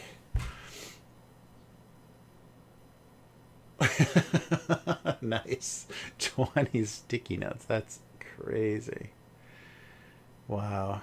Well, thank you guys for the input. I always love that. That helps my brainstorming a lot. Sometimes you have phrases or ideas that I never would have thought of. So I really love the that process, that part of the writing process. Yeah, the little spoon. There's got to be something good, and also something like a little spoon and something that's not a spoon. Being a good visual joke, like a toilet brush or something ridiculous, might make a fun little spoon joke. All right, yeah, I'll go with that. And sticky notes too. I think doing because I can do almost a whole cartoon of solid sticky notes, and every one of them can have little eyes. That pencil, it looks bizarre. Anyhow, all right. So yeah, let's let's pick this up next week. So thank you so much for joining me. And I don't know. Well, now I have a better home situation. So if I have to do this again next week at home, it'll still kind of work. And otherwise, I'll be back next week. Maybe normal place, maybe this place. Who knows? But some green screening and all that. It's not cheating, and I can actually replace it if I can't think of something that I like. I can actually rewrite it and upload it. Sometimes if I forget. Sometimes one time I used profanity. I think I wanted to say damn or something. I forget what it was, and they said no, we don't want you to use that. So I had to rewrite it. But for kind of the humor sake, I just did the censor bar over the profanity they didn't want me to use. I forget what it was. But it was something very simple, not very rough language. But they said, we just don't want that word in your cartoon. That was funny because that was the first time in like 10 years that had come up, and I didn't even know if I could swear or not. But obviously not. But yeah, it's yeah. Uh-oh. What happened? Uh-oh, no. Sound is off? Yeah. Uh-oh, what? Let me see what's going on. Is it still? Weird. Yeah, is it still? Oh, my mic's still on. Huh. There we go. Oh, the sound. Oh, I see. Is it? Oh, damn. Sorry about that. No, everything should be there. Yeah, Streamlabs is here. It should come up. Yeah, sorry. I'll make sure it's linked in there. Okay, cool. Yeah, it's linked in there. I can see it in the chat. Oh, damn. Sorry about that.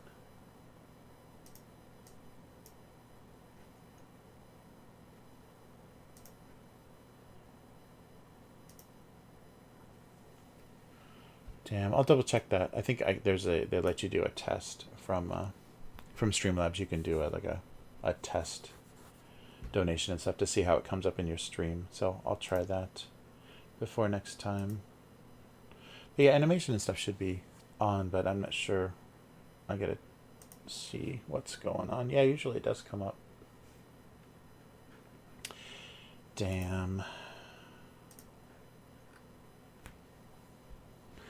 Yeah, donation sounds sorry. Sorry about that. Let me see.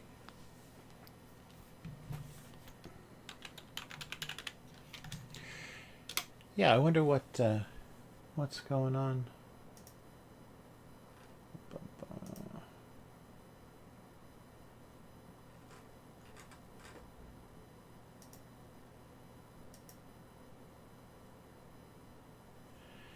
Sorry, yeah, I have. That's the other good thing about being back at the office is it will be. Everything will be set up like before. Yeah. Nope.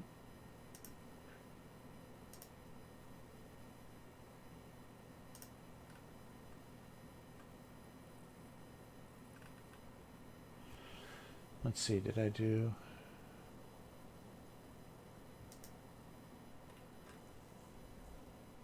Yeah, this should be everything. Oh, yeah, sorry about that.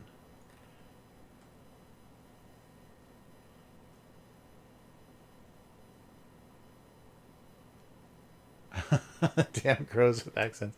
Thanks so much, Joe. Yeah, I'll get that turned out. What the heck happened?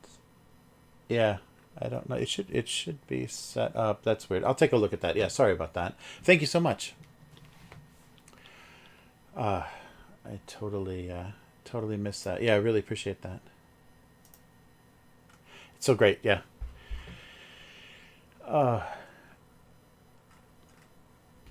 yeah, so great hanging with you guys. I gotta make sure that sound is on. I'll go back and test that. Sorry, I didn't.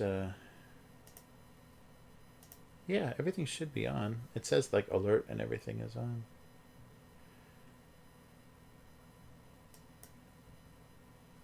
Nice. uh, Excellent. Okay, cool. Well, sorry about that. I'll make sure that that comes up next time. Oh, what? Yeah, I don't know what I did. Nothing changed. Yeah. Okay, but I'll take that for next time. I appreciate it, Joe. Thank you so much for helping out. It's really fun to do this with you guys, and that helps a lot. That helps keep me going. But I will, yeah, double check that the sound and everything. I should do some little custom animations too. There's no reason why I shouldn't do that. Should be using the zombie from what is that, Metal Slug Zombie? But all right, so abusecartoons.com is the website, and on Twitch and Twitter and YouTube, of course, Abuse Cartoons. And then the archive, like you saw, was gocomics.com/domestic abuse. And we'll do this again next week. And sorry about the sounds there, Joe. Thank you for the donation. Much appreciated. Yeah, that was back with during the Crow talk. I totally missed that. So, yeah, I'll go back and see if the animation triggered. And then I will make sure the sound is working too. It says in Streamlabs that everything should be on. But I will double check that. Yeah, I gotta get all that sorted out. All right. But yeah, everyone take care of yourselves, and maybe get yourself a good deal on some shoes or a very expensive watch. Yeah, I definitely want to see if eBay is gonna pay attention to that and see if they do anything to try to stop fencing of all the looted goods, or if they like make it easier, like they come up with some little verified looted for goods that they get posted there. So I will see you guys next week. Thanks again. It's always really, really fun to do this. So I appreciate you making it that way. So yeah, have a good night. And animation. All right. Cool. Yeah, leftovers. Okay, yeah, sorry, I didn't see that. Yeah. All right. Nice. Okay. Take care and see you next week. Wait, where's my... sorry, 3 monitors is blowing my mind. Okay. Good night and goodbye. See you.